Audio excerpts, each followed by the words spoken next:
총장으로 임명되셨죠? 네, 7월 26일자이고 나머지는 맞습니다. 네. 먼저 선거 무효소송 대법원 판결과 관련해서 몇 가지 여쭤보겠습니다. 21대 총선 후 총 126건의 선거소송이 제기되었고 법원은 이를 모두 기각하거나 각하했죠? 제기 건수는 제가 알고 있기로 140건이고 네. 14건이 소추화가 되고 그 본안에 나가서 각하나 기각이 된 게 126건으로 알고 있습니다. 네. 피청구인은 2025년 1월 15일 페이스북에 공개한 국민께 드리는 글이라는 자필 편지에서 선거소송에 투표한 검표에서 엄청난 가짜 투표지가 발견됐다라고 했는데 과거 여러 차례 선거소송 재검표에서 정규 투표지가 아닌 가짜 투표지가 발견된 적은 없었지요? 제가 보고받기에는 없는 것으로 알고 있습니다. 피청구인 측에서 가짜 투표지라고 주장하는 이른바 일장기 투표지, 또 빳빳한 투표지, 신권 투표지라고도 하던데, 그리고 배춧잎 투표지는 제21대 국회의원 선거 인천 연수구을 선거에 관한 소송 재검표 과정에서 나온 투표지인데 여기에 대해 대법원은 2020수 30 판결에서 상세한 이유 설명과 함께 해당 투표지가 별 문제 없거나 사소한 실수, 단순한 기계적 오류에 의한 것이어서 부정선거의 증거가 될 수 없다라고 판결했었지요. 네, 판결물상 그렇게 되어 있는 것으로 알고 있습니다. 피청구인 측은 또 그 소송에 제출된 통합선거인 명부 4번에 선거인의 성명과 주소가 삭제되어 명부상의 투표자가 실제로 투표하였는지를 확인 검증하는 것이 불가능했다라는 주장도 하는데 당시 통합선거인 명부 4번에 선거인 성명 등이 표시되지 않은 것은 대법원의 문서 제출 명령에 따라 선거인 이름, 주소, 생년을 제외한 생일, 세대주 여부 등 투표자를 특정할 수 있는 개인정보를 제외하고 제출하였던 것이고 규칙 서식에 따라 투표구별로 선거인의 사전투표 여부를 기입해서 제출했으므로 제출된 내용만으로 사전투표자 수의 검증은 가능했던 것이었죠? 네, 그렇게 알고 있습니다. 네. 이번에는 세계기관 합동 보안 컨설팅 실시한 경위와 관련해서 몇 가지 여쭤보겠습니다. 선관위는 2023년 7월 3일부터 2023년 9월 22일까지 12주간 국정원, 한국인터넷진흥원과 3개 기관 합동으로 보안 컨설팅을 실시한 일이 있었죠? 네, 맞습니다. 이 컨설팅 기간을 선관위에서는 7월 3일부터 9월 22일까지 12주간이라고 하는데 국정원에서는 이 기간이 조금 다르게 얘기하기도 하던데 어떻게 된 건지 알고 계신가요? 7월 26일 취임 전 상황에 대해서는 정확하게 모르고요. 네. 그래서 아마 준비 기간이 있었고 중간에 그 직접 검증하는 그런 기간이 있었을 것으로 생각이 됩니다. 그래서 그런 차이가 있지 않을까 싶습니다. 준비 기간을 포함시키느냐 네. 이런 차이일 것으로 생각하신다는 말씀이시군요. 예. 7, 8항은 생략하겠습니다. 이 보안 컨설팅 그 근거와 관련해서 국정원 쪽에서 국가 그 법령 중에서 정보통신기반보호법 얘기를 하고 있는데요.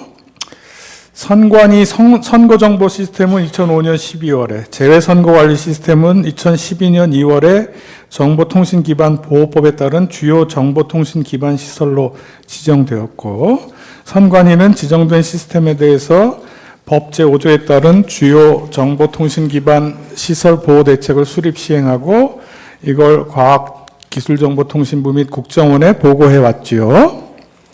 법상으로 그러니까 그 정보통신기술 과학정보통신부가 아니고요. 예. 국무조정실과 국정원에 보고하도록 되어 있습니다. 국무조정실과 그 두 기관에 보고해 왔죠. 네.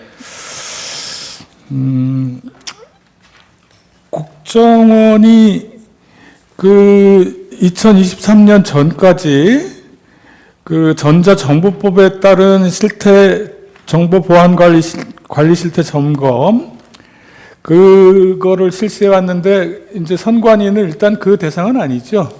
헌법기관은 아닙니다. 예, 예. 그리고 국정원이 정보통신기반보호법 제5조의 2에 보면 그 보호대책의 이행 여부를 확인할 수 있다고 돼 있는데 그 보호대책의 이행 여부를 확인하겠다고 선관위에 그 통보하거나 뭐 현장 점검을 요청하거나 한 그런 일이 있었습니까? 네, 그런 일은 없는 것으로 알고 있습니다. 네, 11항입니다. 2023년 1월 행정안전부가 국회, 법원, 헌법재판소, 선관위 등 헌법재판을 기관을 대상으로 보안 컨설팅을 실시하니 희망하는 경우에 참여해달라 이런 공문을 보냈고 이에 대해 선관위가 답을 하지 않자 국정원 직원이 별도로 선관위 담당 직원에게 컨설팅을 받으라고 권유와 제안을 하기도 했다라고 하는 기사가 있었는데요. 혹시 이런 일이 있었는지 알고 계신가요? 네, 그렇게 보고를 받았습니다. 네. 여기 12항에서도 뭐 제시는 하지 않겠습니다. 2023년 5월 3일경 선관위에 대한 북한의 해킹 공격이 있었는데도 선관위가 보안 점검에 응하지 않았다라는 언론 기사가 났고 당일 선관위는 헌법상 독립기관인 선관위가 행안부나 국정원의 보안 컨설팅을 받을 경우 정치적 중립성에 관한 논란이 야기될 수 있다라고 하는 취지의 알림 자료를 배포한 사실이 있죠. 네, 그렇습니다. 그럼에도 불구하고 여당 국회의원들이 선관위를 비판하는 기자회견을 하고 연이어 선관위 간부 자녀들의 특혜 채용 의혹 등이 불거지면서 선관위에 대한 비판 여론이 커져서 2023년 5월 23일 선관위는 이제 3개 기관 합동으로 보안 컨설팅을 하겠다 이런 발표를 했죠. 네, 그렇게 보고를 받았습니다. 네. 14항은 생략하겠습니다.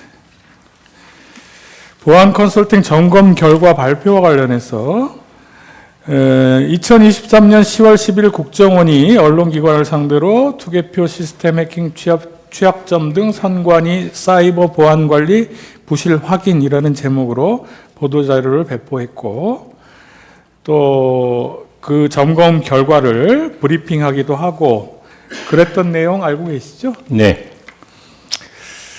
국정원은 보안 점검 결과 해킹 메일을 통해 선관위 직원의 상용 메일 계정이 악성 코드에 감염되어 메일함에 저장된 대외비 문건 등이 유출된 사실은 확인되었지만 내부망인 선관위 선거 시스템이 침해된 흔적은 확인되지 않았다라고 발표했죠. 네.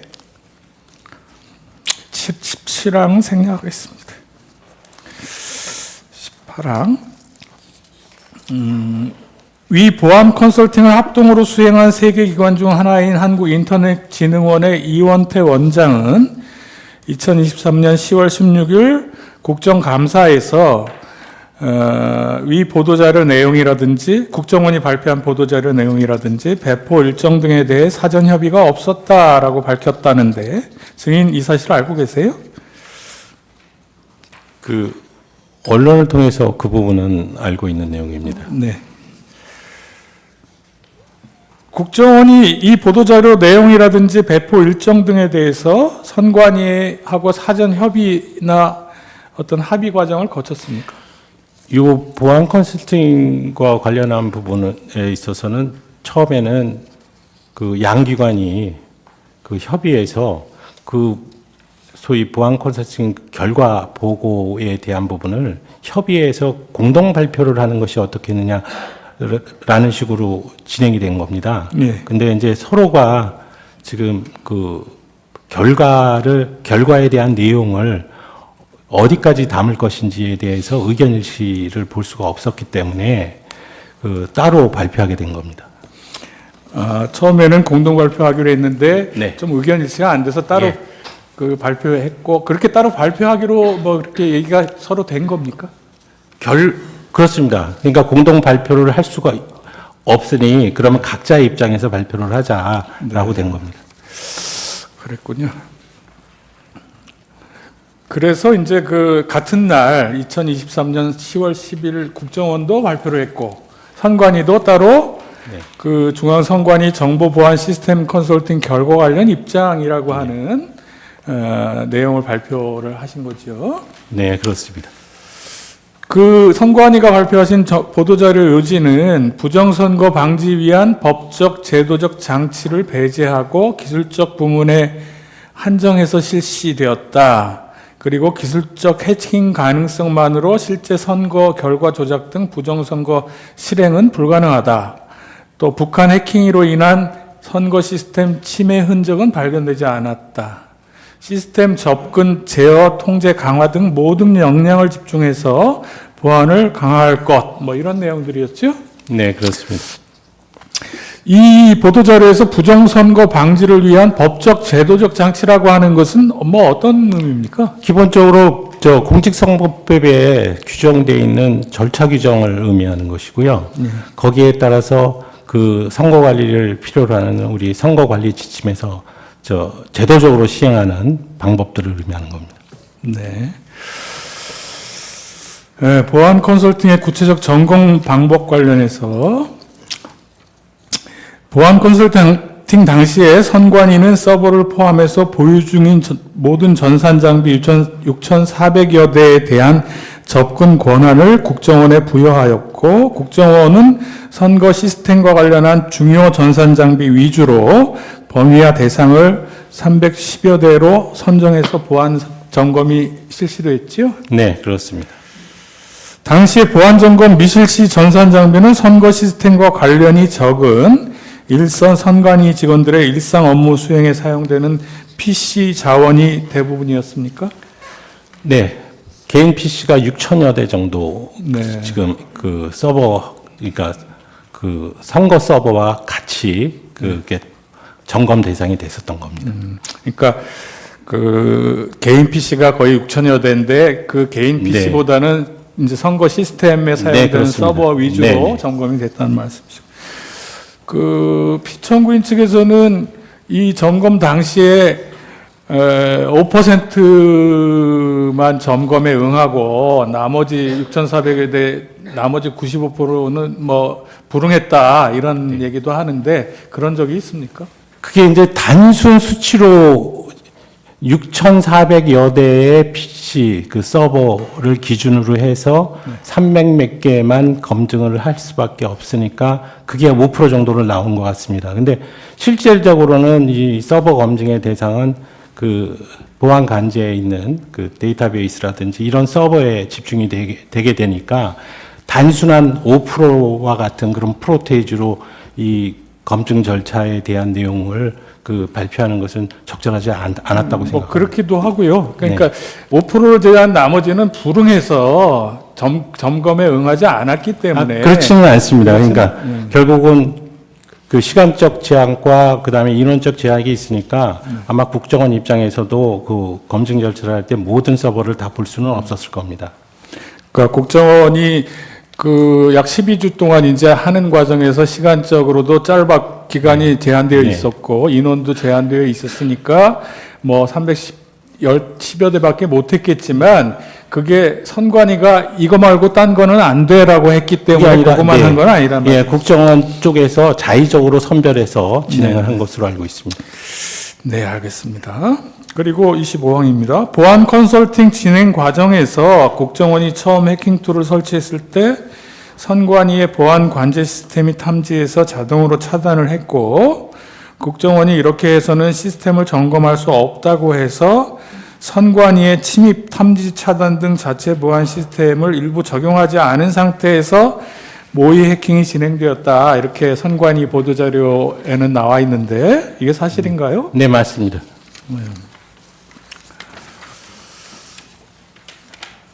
또 보안 컨설팅을 위해서 선관위는 국정원 측에 시스템 구성도, 정보 자산 현황, 시스템 접속 관리자, 테스트 계정을 사전에 제공했었지요. 네, 그렇습니다. 보안 컨설팅이 이런 조건에서 진행되었기 때문에 선관위는 국정원의 전체 시스템 장비에 대한 점검을 불응하고 일부만 허용했다. 또는 국정원의 보안 시스템 정보 점검 거부 및 가상의 서버를 제출했다. 선거관리 시스템의 5%만 점검했는데 보안성이 지극히 취약해서 아무나 해킹해서 선거 결과를 조작할 수 있더라. 또 해킹 시도에 얼마든지 데이터 조작이 가능하고 방화벽은 사실상 무용지물이더라. 국정원 확인 결과 선거관리 시스템 전반이 부실하고 해킹 및 투개표 시스템 시스템이 전반적으로 조작 가능하더라라고 하는 주장에 대해서는 수용하기 어렵다라고 하는 취지의 보도자료나 설명자료를 여러 차례 발표했었죠. 네.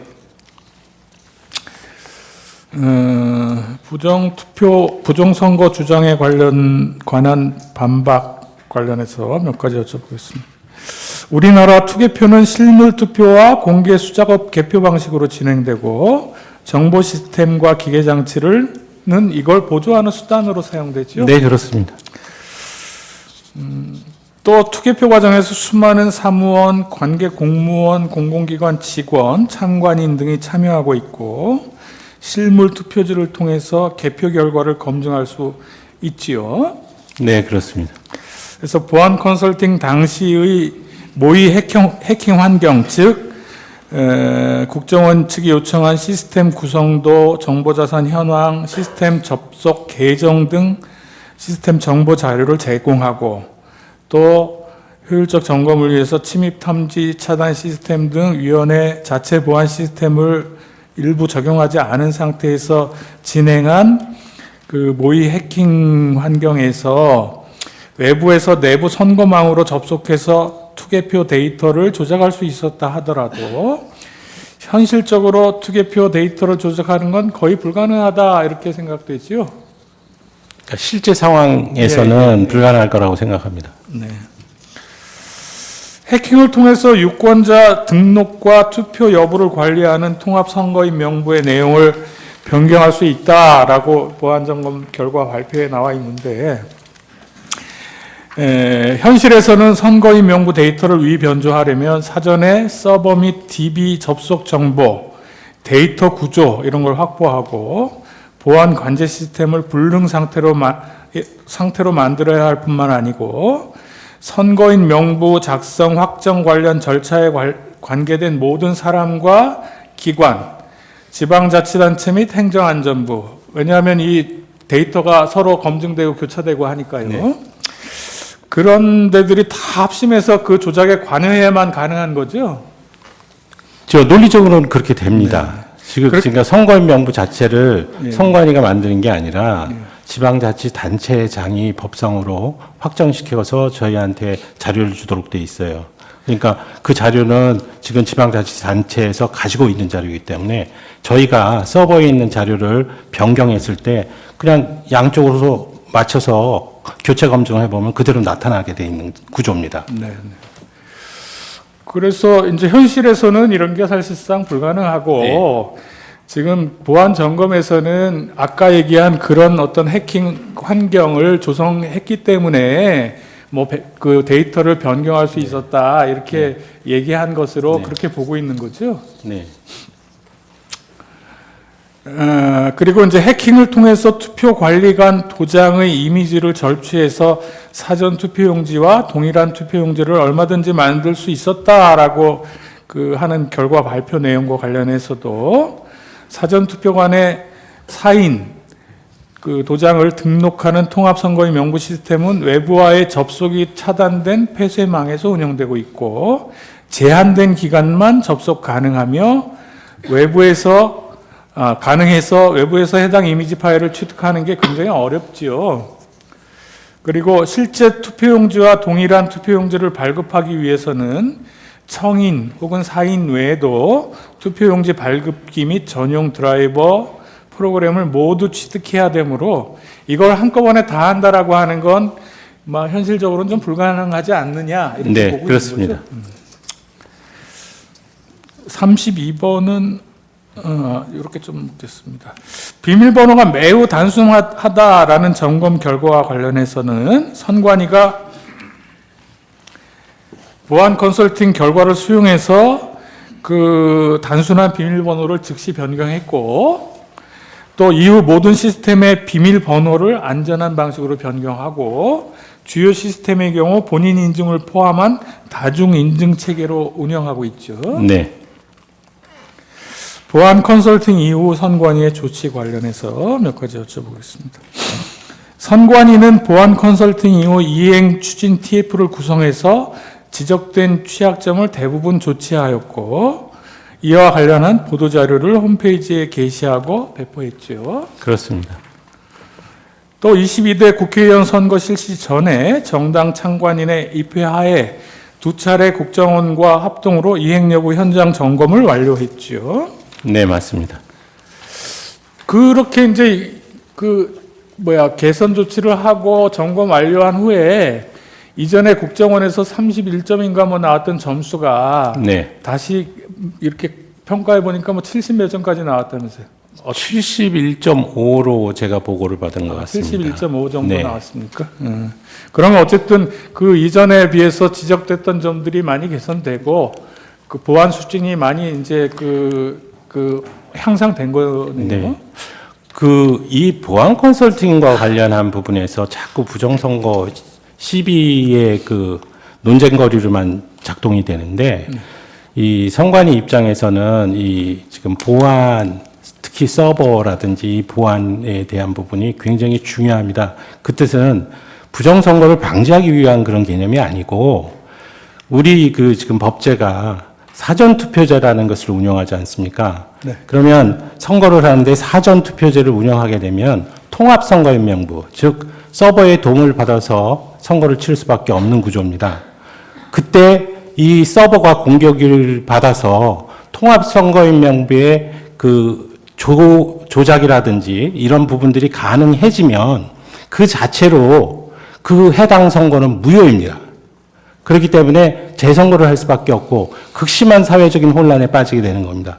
그래서 저희 입장에서도 이 선거관리위원회의 이 서버의 보안 문제가 그렇게 중요한 것이고, 또 때마침 국정원에서 그와 같은 내용을 점검하겠다고 하니까 서로 이해관계가 이제 맞아서 진행하게 된 사안입니다. 그래서 적극적으로 그 보안 컨설팅에서 지적된 사항에 대해서는 전부 개선해야 되겠다는 것이 우리의 생각이었고, 실제적으로도 이 보안 컨설팅 그 결과 이후에 정부에서 상당한 돈을 지원해서 저희 선거 서버를 개선하였습니다.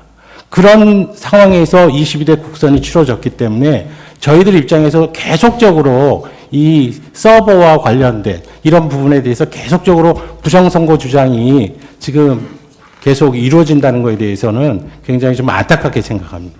네.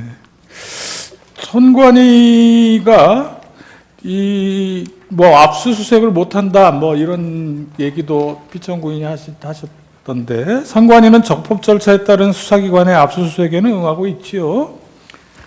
그래서 네, 있죠. 2020년 1월부터 최근까지 경찰과 검찰이 중앙선관위 그리고 지역선관위를 대상으로 한 압수수색이 181차례였고, 윤석열 정부에서 중앙선관위를 대상으로 한 압수수색도 30차례 있었다라고 하는 보도가 있었는데 맞는 내용이죠?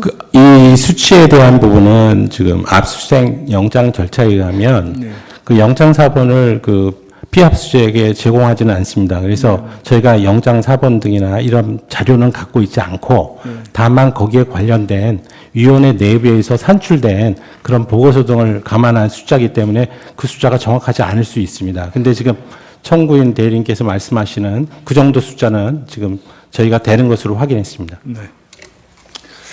서버 점검과 관련해서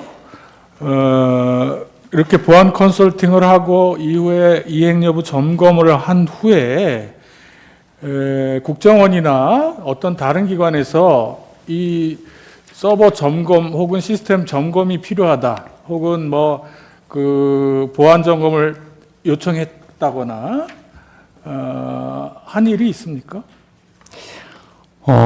그런 일은 없고요. 다만 지금 국정원이 2차에 걸쳐서 이행 점검을 했을 뿐만 아니라 저희들 입장에서도 지금 그 보안이 굉장히 중요하다고 아까 말씀드렸지 않습니까? 그래서 이 우리나라의 진짜 사개의 권위자들을 모시고 선거 시스템 보안 자문단까지 꾸려서 그분들로 하여금 한 번 더 내부적으로 검증을 받고 22대 국선을 치른 바 있습니다. 네. 예.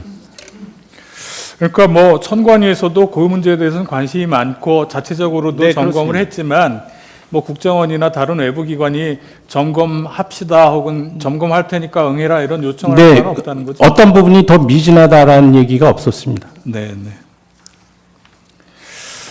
기타 사항으로 증인은 2025년 1월 15일 윤석열 정부의 뭐 비상계엄 관련 국조특위에 참석해서 비상계엄 선포와 관련한 계엄군의 선관위 진입, 계엄군의 활동 및 점거 현황, 선관위의 조치 사항 등에 대해서 기관 보고한 일이 있었죠? 네, 그렇습니다.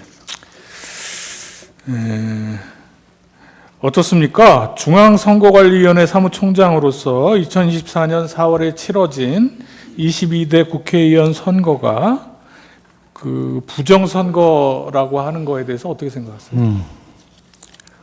제가 2023년 7월 26일 이 지금 외부에서 사무총장으로 들어오게 된 그 동기가 기본적으로 21대 그 국선이나 대선을 거치면서 확대됐었던 부정선거론의 상황 하에서 어떻게 22대 국선을 제대로 잘 치를 수 있겠느냐라는 그런 문제 하나하고, 그 다음에 선관위의 그 고위직들의 그 자녀 부정 채용 의혹에 따라서 선관위 그 인사제도라든지 그 조직의 그 비리 개선을 해야 된다는 그런 목적하에 두 가지 명제를 소명으로 받고 이 자리에 들어왔습니다. 그렇기 때문에 22대 국선을 치르기 위해서 나름 많이 제 스스로는 진짜 열과성을 다했다고 생각을 하고요. 그 사이에 그 부정선거 그 주장을 하시는 분들의 의견도 많이 경청을 했습니다. 그래서 그 국민들께서 진정으로 이제 이 선거 관리 차원에서 이 볼 수 있는 소위 조금이라도 감추지 않고 투명하게 공개하는 것이 좋겠다는 생각 때문에 몇 가지 제도, 예를 들어서 CCTV 그 영상에 대해서 24시간 공개를 한다든지, 아니면은 지금 그 개표 과정에서 실제적으로 천천히 그 찍힌 투표용지를 제대로 소위 참관인들께서 감시할 수 있도록 수검표 제도를 도입한다든지 그런 그 절차를 취해 왔기 때문에, 그렇게 함에도 불구하고 계속적으로 이 선관위의 이 선거관리 제도에 허점이 있고 그로 인해서 부정선거라고 생각하시는 국민들이 있으시다고 하는 그런 부분들이 총장으로서는 굉장히 안타까울 뿐입니다. 예. 이상합니다. 1분 남겨놓고요. 반대 신문하십시오. 오태호 변호사입니다. 총장님 앞으로 증인이라 부르는 점 양해 부탁드립니다. 네, 파랑부터 여쭙겠습니다. 네, 을 5호증의 1 좀 제시 부탁드립니다. 네, 작년 5월 20일경 서울신문에서 총 16회에 걸쳐서 선관위 조직의 문제점을 비판하는 특집 기사를 연재했습니다. 보고 받으셨습니까? 복마전 선관이라고. 예. 화면이 안 혹시 떠가지고요. 복마전 선관이라는 제목 못 들어보셨어요? 그때 당시에 뭐 여러 가지가 있어가지고 네, 네, 네, 네. 그 신문 기사에 그런 식의 그 기사들은 많이 떴던 것으로 알고 있습니다. 네, 을 5호증의 1 조금 띄워주시면 좋겠습니다. 그 선관위는 2023년 5월부터 작년 4월까지 1년간 총 33회에 걸쳐서 해외 출장 및 연수를 진행했는데, 선거 문화를 배운다며 몰디브와 코타키 나발루로 출장을 가기도 했죠. 네, 이런 지적을 받았던 것 같습니다. 예. 서울과 인천, 전남, 충북, 대구, 경남, 경기 등 전국적으로 자녀 특혜 채용이 만연하였는데, 경남 선관위에서는 평정표의 점수를 사후 조작해서 5명의 합격자 중에 1, 2 순위를 탈락시키고 청탁받은 간부 자녀를 합격시켰습니다. 이에 대해서 내부 고발이 한 건도 없었죠. 내부 고발이라는 그 사안에 대해서 자녀 예, 채용 비리. 예. 네. 이 지금 부분들은 예, 없었던 것 확인하고 그 다음 아닙니다. 여쭙겠습니다. 지금 제가 말씀을 드릴게요. 계속적으로 지금 얘기하는데 조직의 비리와 부정선거론이 과연 그 연관관계가 있을까? 제가 싶은 부정선거 생각이- 이야기도 안 아닙니다. 꺼냈지 않습니까? 아니, 총장님, 자, 제 질문 시간이 제한되기 때문에 네, 양해 알겠습니다. 부탁드립니다. 예. 근데 이 12항인데요. 선관위의 장기간 가족 채용 비리, 어떠한 내부 견제도 작동하지 않았던 점을 보면 선거 관리에 심각한 문제점이 생겼다 해도 유사한 방식의 폐쇄성이 작동했을 거라고 추정하는 편이 일반 경험에 부합하는데요. 선관위는 이런 채용 비리와는 달리 선거 관리에는 내부 감시와 견제가 잘 작동해 왔다는 입장일 텐데 혹시 그러면 채용 비리와는 달리 선거 관리에는 내부 감시와 견제, 내부 고발 이런 게 잘 이루어질 수 있다고 볼 별도의 제도적인 장치가 혹시 있습니까? 있습니까? 없습니까? 제도 개선이 다 됐습니다. 별도의 제도적인 장치를 네, 네, 마련하셨죠? 네, 네, 네네. 그렇습니다. 총장님 취임 후에 네. 과거와 달리 변화하기 위해 많은 노력을 하고 계시죠? 네, 지금 그러니까 계속적으로 문제가 되는 게 예, 과거의 네. 비리 노력하시는 거 확인하고요. 저희들이 인정을 네. 합니다. 근데 예, 예. 제도 개선이 된 상황에서도 자꾸 예, 제가 과거의 잘못만을 지금 말씀하시는 상황이 되니까 1항으로 다시 네. 여쭙겠습니다. 선관위 사무총장으로서 선관위는 정상선거의 기준을 어떻게 설정하고 있습니까? 법에 따른 선거라고 생각합니다. 네, 법에 따른 선거입니까? 예. 어느 유권자가 아무런 하자 없이 유효한 표를 행사했는데 선관위의 잘못으로 무효표가 된다면 네. 그런 사람이 만약에 한 명이라도 있으면은 정상 선거입니까 아닙니까? 아닙니다. 을 3호층의 2 좀 제시 부탁드립니다. 저기서 저 중앙에서 좀 제시 가능한데. 예. 소위 그 일장기 투표 들어보셨지요? 예. 네. 투표 관리관 인형이 뭉개진 일장기 투표. 예, 그러면은 연수을 재검표를 통해서 인형이 뭉개진 투표지 294매가 새롭게 무효표로 판정받았습니다. 그러니까 재검표 이전에는 이거는 유효표로 카운트되어 있다가 적어도 숫자상 네. 재검표에서 무려 네. 294표가 갑자기 무효표가 되었습니다. 네. 만약에 이 표가 진정한 표라면은 이 표를 찍었던 유권자는 네. 애초에 자기 표는 유효한 권리로 행사된 줄 알았다가 어쩌면 자기도 모르는 새에 재검표에 자기 표는 무효표가 돼버린 겁니다. 정상 선거입니까? 그 선거 관리 부실 사례입니다. 지금 그러니까 이 선거 관리의 부실 사례 이렇게 해서는 안 되죠. 네. 네. 그래서 좋습니다. 그래서 선관위는 세간에서 이상 투표지로 거론되는 투표지들 모두가 소송에서 유효표로 판정되었기에 문제가 없는 표라고 자꾸 말합니다. 그런데 단적으로 지금 294표가 유효표로 계산됐다가 재검표에서 무효표로 바뀌어버립니다. 그러면은 이렇게 선관위는 294장에 대해서는 적어도 수정된 입장을 좀 발표해야 되는 거 아닙니까?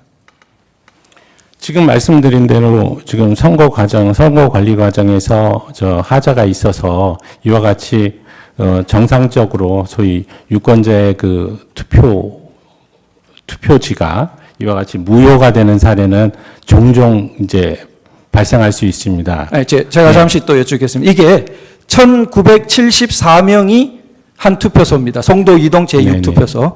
1974명의 투표소에서 갑자기 재검표에서 294명의 표가 무효표로 바뀌어버렸습니다. 15% 바뀌어버렸어요.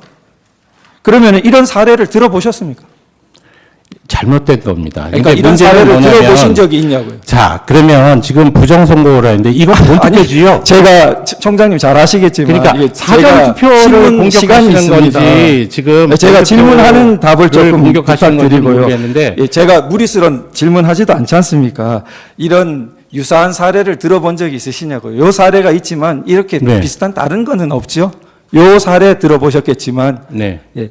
자, 그리고 선관위는 이런 투표관이, 인형이 인주 없이 찍으면 되는 만년 도장에 잉크가 새어 나와서 저렇게 뭉개진 투표자가 나왔다는 입장입니까? 대법원 판결이 그렇게 돼 있지 않습니까? 잉크가 새어 나왔습니까? 아니, 이 부분에 대한 부분은 제가 직접 경험한 내용이 아닙니다. 아, 다만 이 부분에 대해서는 대법원 판결에서 그렇게 설치를 했다라는 것 정도만 총장님은 알고 어떻게 있습니다. 된지 잘 모르시고요? 네. 네, 알겠습니다. 자, 을 157호층인데요. 자, 저 문제되는 투표소의 투표관리관, 그러니까 1974명이 당일에 투표하는 그 투표소의 투표관리관은 법정에 증인으로 나와서 선서를 하고 자신은 저렇게 생긴 투표지를 보지 못했고 나란히 앉아서 날인을 담당했던 투표사무원 두 사람 중에 한 사람도 자기랑 통화를 했는데 그런 투표지를 보지 못했다고 말했다고 법정 증언을 했습니다. 이런 사실 보고받으신 적 있습니까? 그 내용에 대해서는 보고받으신 적이 있습니까? 이런 보고 사실 못 증언. 받았습니다. 지금 내용은 뭐냐면 증언 사실을 보고받으신 적 있냐고요. 증언 예, 이 대법원 판결 그러니까 대법원 증언 사실을 보고받으신 적 있죠. 간단한 질문 아닙니까? 못 받았습니다. 네, 알겠습니다. 자, 그런데 선관위는 투표관리관이 증언한 투표관리관이 그 사람이 문제되는 투표지를 보지 못했을 뿐이라고 주장합니다. 그런데 자, 그때 선관위는 만년 도장을 스탬프에 찍는다고 그때는 주장했습니다. 요즘은 어디선가 잉크가 새어나왔다는 또 다른 주장도 들리던데 그때는 만년 도장은 그냥 이렇게 찍으면 찍히는 도장 아닙니까? 네. 그런데 그거를 굳이 스탬프에다 찍었기 때문에 저렇게 뭉개져 버렸다는 겁니다. 네. 그 주장이 선관위의 주장이었습니다. 그런데 자, 찍은 사람이 있지 않겠습니까? 특히 투표 사무원 두 사람이 앉아가지고 내가 만년 도장을 그럼 스탬프에 찍는 실수를 사실은 한 글자도 전혀 안 보이는 것만 무효로 했고 뭉개진 자체는 천장 약 반이 나왔습니다. 반. 그러면은 두 장에 한 장꼴로 자, 스탬프에 찍어가 뭉개진 도장 찍고 어떤 때는 정상 도장 찍고 두 사람이 앉아가지고 그러면은 그렇게 했다는 그런 당사자 투표 사무원 진술서가 제출된 적이 없습니다. 이런 진술서 있다는 얘기 못 들어보셨죠?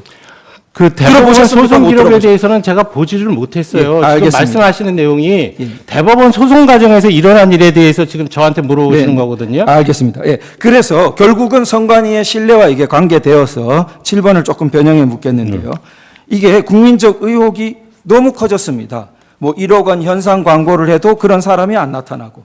자, 그런데 자, 이게 지금 이렇게 문제가 되어서 우리 헌법재판소에서 그 사람들 투표관리관 두 사람의 투표 사무원, 그 다음에 더 정확히 하자면 그 당시에 있던 참관인들 불러서 교차 증언을 들어보면 명백하게 가려지지 않겠는가 하려고 했는데 송달 장소, 주소를 모르겠다. 선관위 협조도 없다. 이렇습니다. 총장님, 선관위를 바꾸기 위해 노력하고 계신 거 많이 아는데 전향된 태도로 오늘 당장 이 투표관리관, 선관위는 다 갖고 있는 내용 아닙니까? 투표 사무원, 참관인들, 사람, 성명, 주소 전해줄 의향 있으시죠? 지금 21대 국회의원 선거와 관련해서는 임기 만료가 된 상황입니다. 그래서 그 자료가 지금 있는지 없는지는 제가 잘 모르겠는데 그 부분에 대해서 제가 협조를 할 필요가 있다면 뭐 협조해드릴 그 의사도 좋습니다. 있습니다. 예, 4년 전 자료는 당연히 있을 거라고 생각되고요. 예, 그 부분 총장님 당연히 이렇게 성명 근데 주소 대법원 선거 과정에서 그분 나와서 뭐 증언했다는 거 아니에요? 투표 관리관만 했습니다. 예. 그랬더니 그 사람 혼자 못 봤을 수 있다고 그렇게 결론 내렸다는 겁니다. 그러면 누구를 또 더 하시겠다는 직접 겁니까? 찍는 라인에 있던 두 사람 그리고 그 사람도 부족하다면 그 근처에 있던 참관인들 그러면 그러면 확실하게 지금 투표 관리관이 안 찍고 다른 사람이 찍었다는 것을 전제로 하시는 거잖아요. 투표 사무원이 찍죠. 보통. 그러니까 투표 사무원이 두 사람. 찍었다는 걸 전제로 하시는 거잖아요. 네, 보통. 그러면 그 투표 사무원이 누군지를 우리가 알아서 특정해 달라는 건가요? 예, 다 등록돼 있습니다. 예, 예, 그 알겠습니다. 투표소가 특정돼 있기 때문에요. 예, 날짜와 투표소가. 좋습니다. 18항인데요. 자, 주신문 2항, 3항, 38항 관련입니다. 자, 투표소마다 투표록이 비치되지 않습니까? 네. 예, 투표록에 이제 특기사항을 기재하는 란도 있고요. 기재되는 특기사항을 보면은 뭐 투표관리관, 사인, 날인, 누락사항 등 해가지고 이렇게 부동문자로 딱 찍혀 있지 않습니까? 그러면 이제 선거관리상 특기사항을 쓰는 이유는 만약에 특기사항이 생겼는데 이걸 안 써놓으면 개표 시에 이거 무효표 아니냐 이렇게 헷갈리지 말라고 예를 들어 날인 누락 투표지가 나오더라도 여기 써놓으면 그 무효표로 하지 마라 이런 취지 아니겠습니까? 여러 가지 투표소에서 일어난 일에 대해서 쓰는 것으로 알고 있습니다. 예. 을 159호증 24면인데요. 이제 파주을 재검표 검증 조서 중 일부분입니다. 자, 그런데 2020년 4월 15일 파주시 금촌 이동 제2투표소 투표록에 좀 제시해 주시면 좋겠습니다. 을 159호증 159의 그 24면입니다. 23, 24. 자, 그러면은 그 투표록에 어떻게 딱 정자로 손글씨로 기재되어 있냐면 오전 09시 30분 때에 약 20장의 투표 용지가 투표관리관 도장 날인 없이 선거인에게 교부됨. 자, 이제 투표관리관 날인 없이 그 다음 페이지입니다. 저런 투표록의 그 다음 특기사항을 보면 저렇게 손글씨로 또박또박 아주 글씨가 정자입니다. 이렇게 기재되어 있습니다. 저 글씨 보통 누가 씁니까? 특기사항에?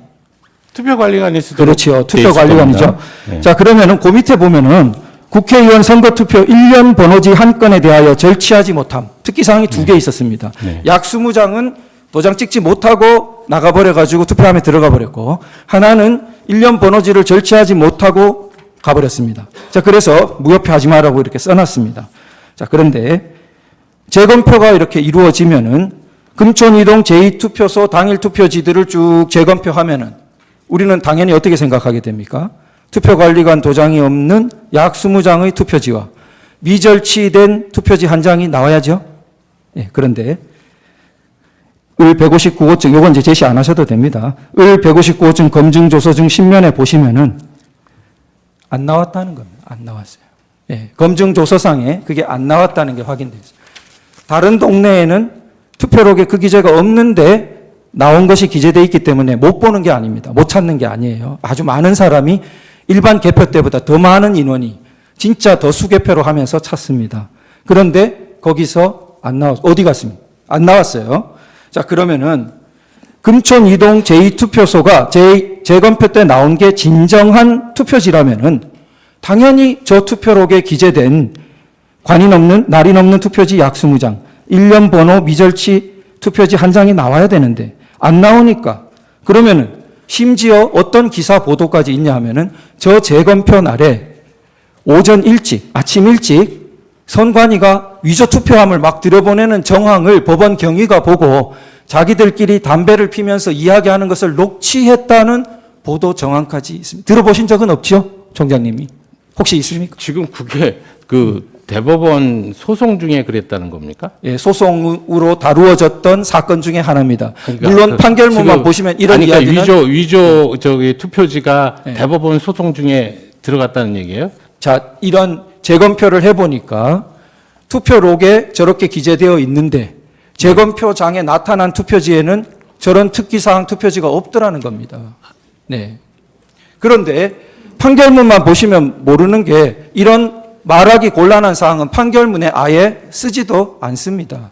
그러니까 판결문만 보시면은 이런 문제가 있다는 자체를 인식할 수 없게 되어 있습니다. 물론 원고의 준비 서면이나 모든 그 당시에 유튜브나 다 주장하던 것들은 남아 있습니다. 역사에서 지울 수는 없습니다. 자, 그래서 이런 것들 때문에 국민들은 의혹을 가질 수밖에 없고 밥도 잘 안 넘어가고 잠도 잘 안 오고 미치겠다는 겁니다. 그러면은 총장님, 역시 총장님 오셔서 전향적인 태도에 대해서 너무 치아드리고 다시 한번 전향적인 태도로 이 투표관리관 그리고 그 투표사무원, 당시 참관인들, 선관위가 명단, 주소, 성명 다 갖고 있습니다. 전향적으로 제출해 주시면 우리가 증인 신청할 수 있습니다. 하시겠죠? 제출해 주시겠죠? 그러니까 이 선관위가 그렇게 해야 될 그 이유가 있는지는 모르겠어요. 지금 말씀드리는 내용은 제가 말씀드릴게요. 제가 말씀드릴게요. 잠깐 저희가 증인 신청을 위해서 자, 지금 질문하시는 내용이 뭐냐면 선관위의 선거 관리에 대한 내용이라기보다는 지금 선관위의 선거 소송에 관련해서 대법원이 한 아니요. 얘기에 대해서 지금 말씀을 드리는 것 같습니다. 선관위가 투표한 같은 거 다 관리하시지 않습니까? 네. 제대로 관리했다면 저런 투표지가 나와야 되는 거 아닙니까? 안 나왔기 때문에. 그러니까 제가 말씀드리는 것은 지금 21대 국선은 제가 관리한 게 아니기 때문에 정확한 내용을 몰라요. 압니다. 그리고 지금 내가 말씀드리고 싶은 얘기는 아는 얘기는 판결문이나 기타 보고서를 보고 지금 아는 내용인데 그렇게 자세하게 선거 소송 중에서 어떤 일이 있었느냐라는 부분을 저한테 물어보시면 제가 답변할 수가 없고 아, 네네. 지금 대법원에서 확정 판결이 된 사안에 대해서 네. 또 다른 헌법기관인 사무총장이 나와서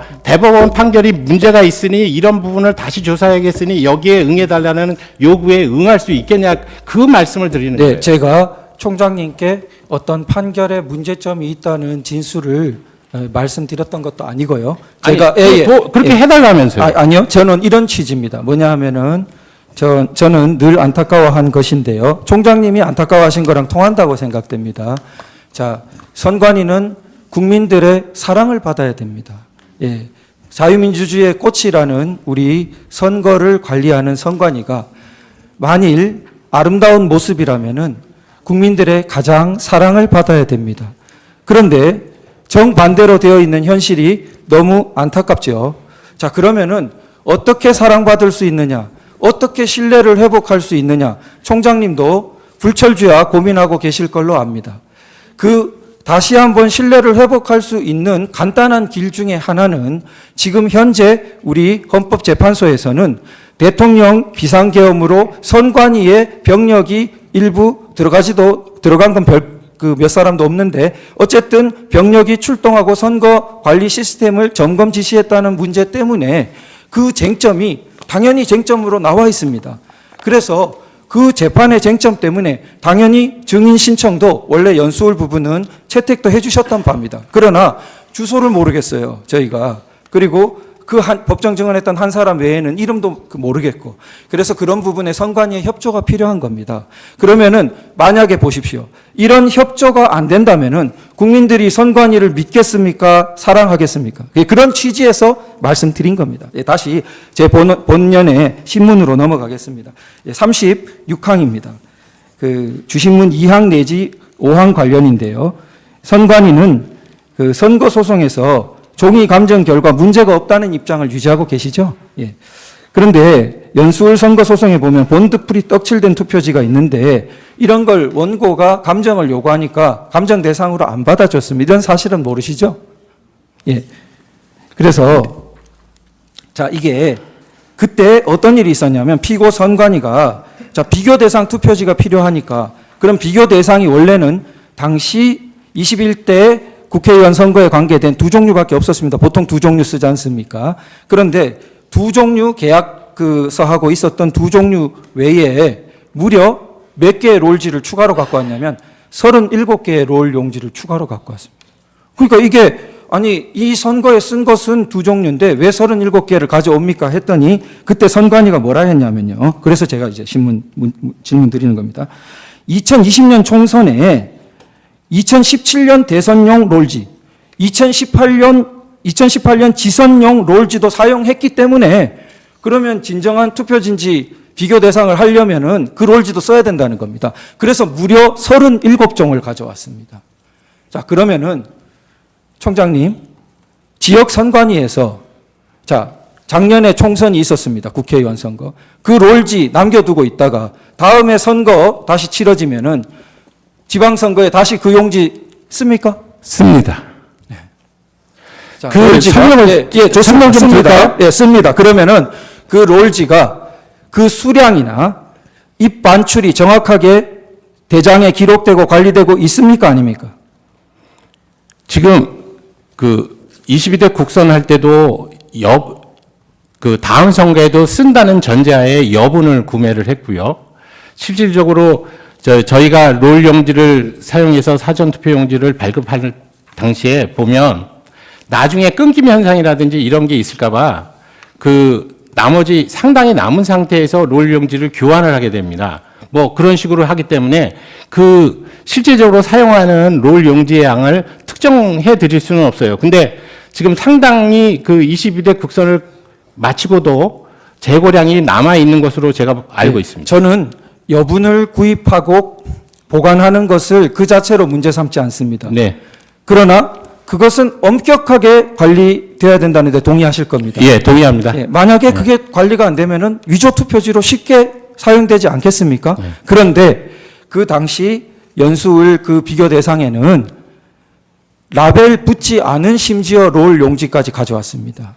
그게 다 사진 증거로 남아 있습니다. 그게 선관위의 당시에 물론 총장님 때는 아닙니다. 그 당시의 관리 실태였기 때문에 오늘날 이런 굉장히 그 총장님을 피곤하게 하는, 증인을 피곤하게 하는 일이 있다는 걸 말씀드리고요. 39항입니다. 주신문 38항 관련인데요. 자, 관외 사전투표 경우에는 전국 각지에 3,565개 사전투표소, 대략 그렇게 알고 계시죠? 사전투표소. 사전투표소 3,560, 예, 그 정도 됐을 겁니다. 거기서 개표소 256개 개표소로 이제 이동해야 되지 않습니까? 사전투표소에 있던 투표지가. 개표하는 거요? 예, 254개로 알고 있습니다. 예, 그렇습니까? 어쨌든 개표소로 이동을 해야 되는데 그러면 우편 경우에는 지금 동선을 산술 계산으로도 단순 한번 해보십시오. 전국 어디 각지에서나 지금 3,565개 전국 각지에 흩어져 있다가 이게 무작위로 어디로 갈지 모르는데 254개로 경우의 수가 몇 가지 나옵니까? 도대체. 그리고 그게 한 번도 아닙니다.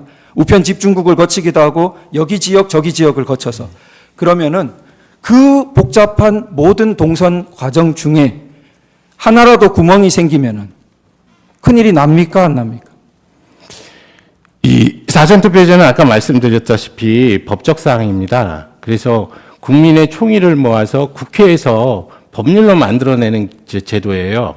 근데 이 제도에 대해서 선관위의 의견에서 이게 그렇다, 나쁘다, 이 제도가 장점이 뭐고 단점이 뭐다 그래서 그런 식의 얘기를 지금 선관위 사무총장이 이 사전투표 제도에 대한 장단점을 여기서 얘기할 수 있는 것은 아닙니다. 조금 제 불찰입니다. 저는 제도 장단점을 물었다기보다 이게 완전 무결하게 옮겨질 것이라는 객관적인 보장과 확인 장치가 선관위에 있냐를 선관위 사무총장으로서 저희들 입장에서는 사전투표제로 인해서 그와 같이 그 관외 그 투표에 대한 부분이 우편 투표로 지금 그 각 관할 시군구위원회에 배송하는 과정이 상당히 어렵다고는 생각을 하고 있습니다. 근데 법률이 그렇게 돼 있으니까 저희들은 그 법에 따라서 최선의 그 노력을 기울여서 해야 되는 것이지 거기에 대해서 어떤 의견을 말씀드리는 그런 것을 무결성을 확보하기 위한 객관적인 제도적인 또 객관적인 장치가 굉장히 어려울 거라고 생각합니다. 자, 그리고 35번인데요. 그 선거 후 감사 제도를 지금 선관위가 두고 있지 않지요? 그 사후 검증 제도를 말씀하시는 거죠? 네. 선진국 일부 국가들에서 두고 있는 그런 제도. 선관위가 두지 않는 게 아니고요. 법에서 두지 않기 때문입니다. 뭐 자체 실시할 수도 있지 않습니까? 지금 말씀하시는 대로 개표가 끝나면 봉인을 합니다. 근데 마치 잘 모르시는 분들은 선관위 내부에 있는 자료들이니까 선관위가 필요에 따라서 그거를 개표도 그 봉인도 뜯어가지고 볼 수 있고 뭐 이런 식으로 생각을 하시는 모양인데 법률에 정해진 절차 이외에는 그 봉인은 함부로 뜯어서는 안 됩니다. 그러면 추가 질문 조금 드리겠습니다. 제가 5분밖에 안 남아서요. 답변 포함이거든요. 자, 선관위가 투표자 명부를 기준으로 자, 그 명부에 투표했다고 하는 기재되어 있는 사람하고 그 다음에 어느 지역만 샘플해서라도 자, 그 사람 기재는 그렇게 되어 있는데 실제 투표한 거 맞는지 표본조사처럼 이렇게 해서 신뢰를 높이기 위해서 그런 조사를 한 적이 있습니까? 없습니까? 누차 말씀드리지만 지금 선거가 끝나면 그 관할 선거구위원회는 그 장부 서류를 봉인해서 보관하도록 돼 있어요. 근데 그거를 꺼내 가지고 다시 본다는 말씀이시잖아요. 그러면 법적 절차에 따라서 법률 규정에 그게 있어야 된다는 겁니다. 지금 그 우리 피청구인 그 대리님께서 말씀하시는 대로 사후 검증, 선거에 대한 사후 검증 제도를 좀 뒀으면 좋겠다는 생각에는 제가 동의를 해요. 알겠습니다. 그래서 뭔가 이거 제도 개선이 필요하다는 생각은 하는데. 네, 알겠습니다. 제가 조금 추가로 드리겠습니다. 그래서 제가 보니까 그 증인께서 그 국회에 가셔서 헌법재판소가 요청하면 서버 감정도 받아들이겠다. 이렇게 1월 15일 국회에서 답변하신 바도 있죠. 네, 맞습니다. 예, 좋습니다. 그래서 이 선거 사후 검증 의 양대 축은 네. 서버에 대해서 혹시 불법적인 전산 개입이 없느냐 보는 거 하고 네. 그다음에 실제로 투표했다고 돼 있는데 그러면은 그 사람이 진짜 투표한 거 맞는지 네네. 물론 전수면 제일 좋지만 어딘가 네. 지역을 한정한다든지 이렇게 네. 엄밀하게 샘플링해서 네. 그렇게 검사하는 것이 양대 축이라고 생각됩니다. 네네. 자, 물론 우리 서버 감정은 오프라인 감정 말하시는 거죠? 예. 온라인 감정은 그건 뭐 별 그 의미가 없고 보통 선거 소송에서도 원고들이 잠시 그 전원을 내리고 그 오프라인 그 감정을 하는 것을 바라는데 혹시 차이는 아시죠, 총장님? 지금 온라인 지금 감정과 아니 오프라인 피청구인 그 대리인께서 원하는 서버의 검증 형태가 어떤 건지 제가 잘 몰라요. 뭐 일반적인 잘 겁니다. 모르는데 그러니까, 예. 저희들 입장에서는 지금 모든 21대 그저 선거와 관련한 그러니까 선거 소송에서 관련한 부분에서 저희가 가지고 있는 자료는 다 보여드렸다고 생각을 합니다. 근데 안 보여준 자료가 저희 이제 중앙 서버에서 했었던 그 전자 정보를 지금 안 보여드린 거예요. 근데 사실은 이게 저희들 입장에서는 이게 의미가 없다라고 몇 번을 말씀드리잖아요. 네, 그다음 제가 실물 조금 투표제니까. 드리겠습니다. 네. 그런데 근데 감정 말고 저희들 입장에서는 네. 이 소위 전자 정보 서버에 있는 내용 안에 데이터베이스도 필요하다면 검증에 응하겠다는 취지입니다. 예. 그리고 그러면은 양대 축인 자 실제 투표자 수 검증 아주 국한된 샘플링을 해서 말이죠. 거기에 대해서도 전향적인 응하겠다 이런 의사가 있으시다는 거잖아요. 법원에서 그러니까 지금 만든- 얘기한 대로 네. 임의적으로 내지는 자율적으로 저희가 할 수가 없다고 그렇죠, 그렇죠. 말씀드렸으니까 물론, 예, 예. 지금 공식적으로. 이 헌재나 법원에서 예, 예. 검증 요청이 요청 있으면. 신청에 예. 대해서 예, 예. 저 채택을 하시고 네, 검증을 하시겠다 그러면 네. 저희는 어떤 방법을 있는지 다 보여드릴 수 있다는 예, 것이죠. 답변 아주 감사합니다. 이거 시간은 제가 뒤로 미루겠습니다. 예. 청구인 16분 하십시오. 네, 저희 준비한 제주 신문 전에 한 두 가지만 간단하게 좀 확인하겠습니다. 아까 앞에 저희 측 주신문에서 그 2023년에 국정원하고 그 3개 기관 합동으로 보안 점검할 때요. 네. 그때 선관위에서 제공한 게 전산 장비가 전체 개수가 6,400여 대였고, 근데 이 중에 개인 PC가 6,000여 대라고 하셨지 않습니까? 네. 그렇습니까? 그러면 그 나머지 400여 대는 서버라고 보면 되는 겁니까? 그 지금 이런 소송 과정에서 사실은 이게 대비 그 비밀 사항이에요. 서버 개수라든지 이런 것들. 그래요? 그래서 뭐 이렇게 하는데 네. 지금 말씀드리는 6천여 대 그 PC라는 뜻은 저희 직원이 3,000명 정도 됩니다. 네.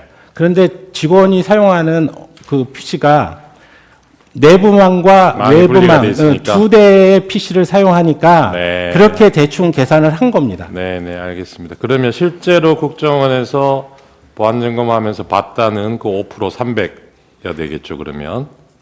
그 300여 대는 개인 PC도 포함되어 있고 서버도 있지만, 포함되어 예, 있고. 서버도 포함되어 있는 겁니다. 네, 알겠습니다. 그리고 이건 뭐 선거하고는 관계없는 얘기인데 확인차. 이 계엄 당일날 선관위에 여기저기 지금 저 뭐 과천청사도 그렇고 관악청사, 수원, 연수원 다 군이 들어왔지 않습니까? 그거는 저희 CCTV로 다 확인한 내용인데 확인차 여쭤보면 그 당시에 선관위에서 군 투입 요청을 한 사실은 전혀 없으시지요? 네, 없죠. 예. 네, 이상입니다. 준비한 것 이어서 묻겠습니다. 증인은 2023년 7월 25일에 사무총장으로 26일입니다. 26일에 그렇다면은 아까 주신문에 있었던 7월 3일부터 2023년입니다. 9월 22일까지의 국정원 비롯해서 3개 기관 합동으로 했던 보안 컨설팅은 결국 사무총장님이 다 하신 거네요, 증인께서. 거의 대부분.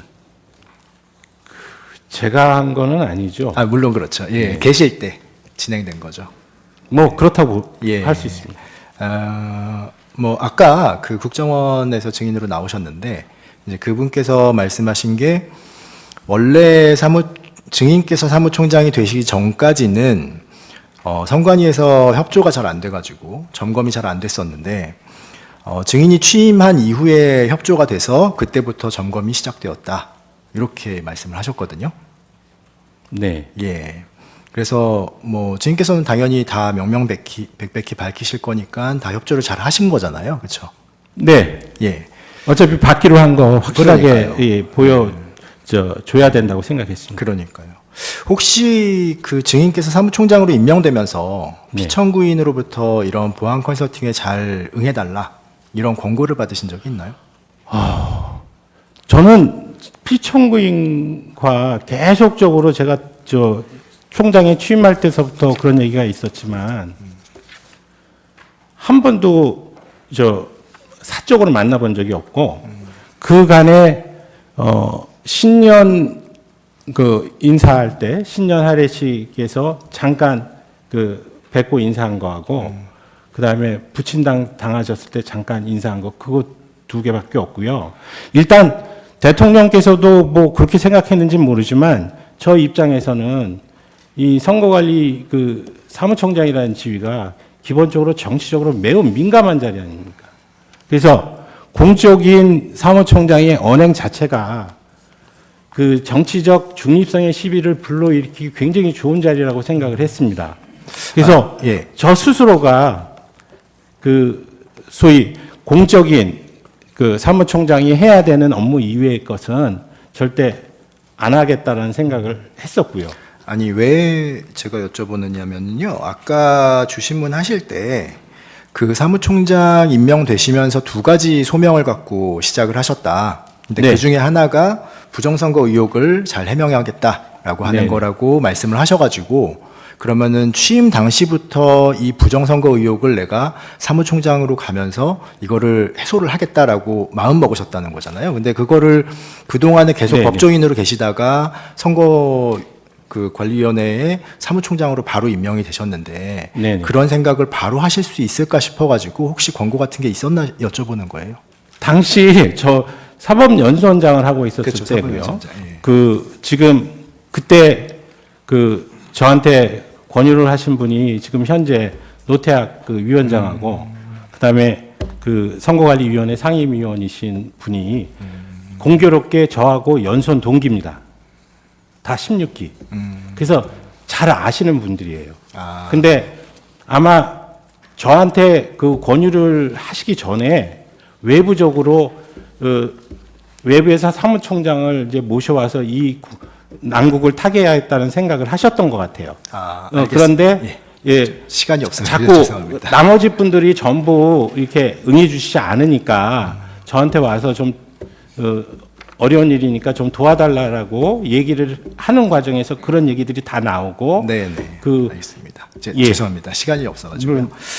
보안 컨설팅 2번 받으셨잖아요. 그렇죠. 보안 컨설팅 이후에 이행 현장 점검 2번 받으셨잖아요. 네, 그렇습니다. 그렇죠. 그리고 그때 적정성 점수가 31.5점에서 71.5점으로 향상됐다. 바로 향상된 건 아니고요. 어쨌거나 예, 22대 전까지. 예. 그랬는데 피청구인은 2024년 12월 12일자 담화문에서 지난 24년 4월 총선을 앞두고도 문제 있는 부분에 대해 개선을 요구했지만 제대로 개선되었는지 알 수 없다. 네. 이렇게 말씀을 하셨거든요. 예. 근데 지금 점수가 72.5점까지 향상이 됐으면 개선이 된 거 아닌가요?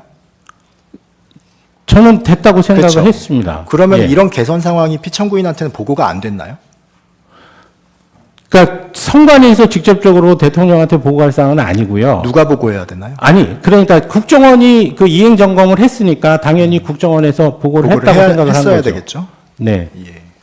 근데 지금 피청구인이 이렇게 담화문에서도 개선이 됐는지 알 수 없다라고 하는 걸 보면 보고가 안 된 모양이죠. 그건 모르겠습니다. 지금 계속 문제가 되고 있는 인천 연수구 을 선거무효 소송 그거에 관련해 가지고 여쭤볼 건데요. 요게 지금 잘 보이시나요? 요게 지금 그 선거무효 소송에서 원고 즉 민경욱 의원 전 의원 쪽에서 주장하신 내용을 간략하게 지금 요약을 해 본 겁니다. 요 보시면은 투표 단계에서 미리 투표 결과 후보자별 투표수의 대강을 확정하고 그리고 두 번째로는 그 투표 단계에서 이건 사전 투표 단계인 것 같은데요. 선관위 서버를 먼저 조작을 합니다. 그래서 사전 투표수를 부풀려야 돼요. 그리고 세 번째로 위조된 불법 사전 투표지를 다량 제조한 다음에 사전 투표함에 미리 투입을 해놔야 됩니다. 그리고 개표 단계에서는 투표지 분류기를 먼저 조작을 해야 돼요. 그리고 선관위 서버를 조작해야 되고, 그리고 그날 투표된 실물 투표지에 대해서 개표 상황표 수치랑 결과 공표 수치를 모두 조작을 해야 됩니다. 그래서 목표된 자기가 처음에 아까 투표 단계 1번에서 목표했던 수치에 근접하게 만들어야 돼요. 그리고 개표 이후에 증거 보전 이전에는 요게 아무리 맞추려고 해도 수치가 잘 안 맞을 수 있겠죠. 그래가지고 다량의 위조된 당일 투표지와 사전 투표지를 또 급조를 합니다. 그러고 나서 그 수치에 맞춰가지고 봉인된 투표함에서 넣어졌던 투표지를 빼고 자기들이 위조한 투표지를 집어넣어야 됩니다. 요게 원고가 주장한 부정선거의 논리입니다. 요 보시면은 제가 빨간색으로 표시해놨는데요. 조작과 불법 투입이 지금 몇 번이 이루어져 있냐면 대략 한 5에서 6번 정도 이루어집니다. 사무총장으로서 이거 가능하다고 보십니까? 이게 지금 그 부정선거 주장하시는 분들이 네, 한 맞습니다. 거라고요? 예. 기본적으로 잘 이해가 안 가는 부분은 네. 저희들 입장에서는 개표 단계에서 이미 다 확정이 된다고 보는 거거든요. 그 개표 현장에서 실질적으로 실물 투표지를 가지고 분석이 다 끝나는 건데 그 전에 예를 들어서 투표 단계나 분류기를 조작하거나 뭐 하는 것은 그러니까 개표장이나 투표장에서 뭔가 어떤 조작을 하면 모를까 그 개표 상황표가 확정되는 순간 다 끝나는 건데 그 이후에 뭐를 더 어떻게 한다는 건지 잘 모르겠어요. 그러니까 불가능하다고 보시는 거죠, 결국은. 그러니까 이런 이론들이 제가 아무리 보더라도 이 이론이 성립하지를 않으니까요. 예. 그리고 지금 공직선거법에 따르면은 투표나 개표 현장에는 정당, 후보자들이 선정한 참관인들이 4명에서 8명 투표소마다 들어가게 돼 있죠. 그렇게 돼 있습니다. 예. 네, 법상으로 참관인. 참관인 최소 추가- 4명에서 네, 최대 8명까지 규정되어 들어가게 돼 있습니다. 있습니다. 근데 이게 모든 정당과 모든 후보자가 각각 추천을 할 수가 있는 거죠. 네. 예. 그런 각각의 이해관계인들이 잔뜩 모인 곳에서 저런 투표 조작 사태가 벌어질 수 있다고 생각하십니까? 그러니까 이게 조금 저희들이 쉽게 동의 못하는 이 시나리오 구조거든요. 거기다가 잠시만요. 거기다가 바로 이 대법원 사건에서는 그 부정투표를 주장하시는 분이 사전투표용지 일련 번호 QR코드가 조작됐다 이런 주장도 또 하셨어요. 네. 그래가지고 사전투표지 45,565표 요거를 부정투표를 주장하시는 분이 제공한 프로그램을 이용해서 검증을 합니다. 그랬더니 그 검증 결과 선관위가 부여한 일련 번호랑 다 일치한다는 결론이 나왔어요. 계속 말씀드리는데 그거는 이 선거 소송을 통해서 이미 확정된 사실관계나 판단이에요. 네. 그런데 선관위 사무총장을 불러놓고 그런 내용에 대해서 자꾸 질문하는 게 예. 그게 무슨 의미가 있을까 싶습니다. 그러니까 여기까지만 제가 네. 부정선거에 대해서 여쭤보겠습니다. 종합해서 하나만 여쭤볼 건데요. 피청구인은 2025년 1월 15일에 자기 페이스북에다가 자필 편지를 올렸습니다. 근데 거기서도 부정선거를 주장했습니다. 그리고 이 사건에서도 답변서를 통해 가지고 부정선거 의혹을 계속해서 제기를 하고 있습니다. 심지어 그게 자기의 비상계엄 원인이라고도 합니다. 그런데 그런 주장 내용 전부 다 방금 보여드린 그 대법원 판결 사안에서 전부 다 제기된 의혹입니다. 즉 아까 증인께서 잘 말씀해 주셨듯이 전부 다 21대 총선에서 문제된 거죠. 네. 네. 그러면은 지금 증인이 사무총장으로서 치른 22대 국회의원 선거에서는 부정선거 있었나요? 저는 당연히 없었다고 생각을 합니다. 그리고, 그러니까, 과거에 선거관리위원회가 잘못한 점이 분명히 있어요. 지금 나타났고, 국정원 컨설팅 과정에서도 이 서버의 보안이 취약했다는 점도 다 인정을 합니다. 그런데 22대 국선 과정을 치르면서 다 개선을 했다고 하거든요. 그렇다면, 적어도 계속적으로 부정선거 시비 논란을 가져오기 위해서는 21대 국선에서도 그러면 어떤 일이 있었냐. 서버나 이런 부분들 보안 대책을 다 수립했는데도 불구하고 어떤 점이 부족해서 어떤 사태가 일어났고 실제적으로 CCTV 투표함 24시간 CCTV 전부 공개 조항이나 아니면 수검표 과정을 도입했음에도 불구하고 투표 과정에서 어떤 문제점이 발생을 했냐. 예. 이런 부분들이 논의가 됐으면 좋겠는데. 예, 거기까지만 일단 네. 좀 듣겠습니다. 충분히 전달은 된 것 같고요. 그러면은 결국은 피청구인은 검증을 하고 대법원에서 감정 절차까지 진행됐던 확정 판결을 신뢰하지 않는 것처럼 보이거든요. 이게 증인께서는 30여 년간 지금 판사로 재직을 하셨잖아요. 그리고 피청구인 역시 법조인이셨고요.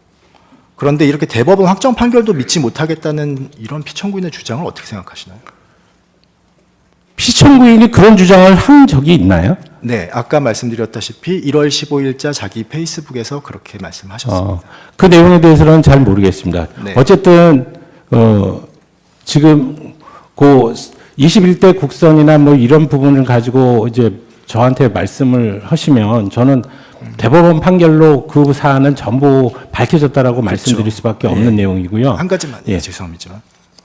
그러면은 지금 피청구인은 계속 주장하는 게 증인도 인정하시다시피 21대 선거가 부정선거라고 해서 지금 이 사건 비상계엄을 했다는 거거든요. 근데 21대 선거라고 하는 거는 지금 상황에서는 과거의 사실인 거죠. 그렇죠? 그럴 수밖에 없지 예. 않았습니까? 그런데 판사를 하셔갖고 잘 아시겠지만 비상계엄 선포는 전시사변 또는 이에 준하는 비상사태가 현존해야 되는 거죠. 그 부분 질문을 안 하시는 것으로 하시죠. 예. 알겠습니다. 자, 그렇다면은 증인은 죄송한 말씀이시지만 피청구인과 대학 동기시죠. 대학 동기는 예. 맞습니다. 그리고 근데 피청구인이 지금 주장하는 부정선거 의혹에 대해서 증인에게 물어보거나 확인을 요청한 사실은 한 번도 없었죠. 네. 네.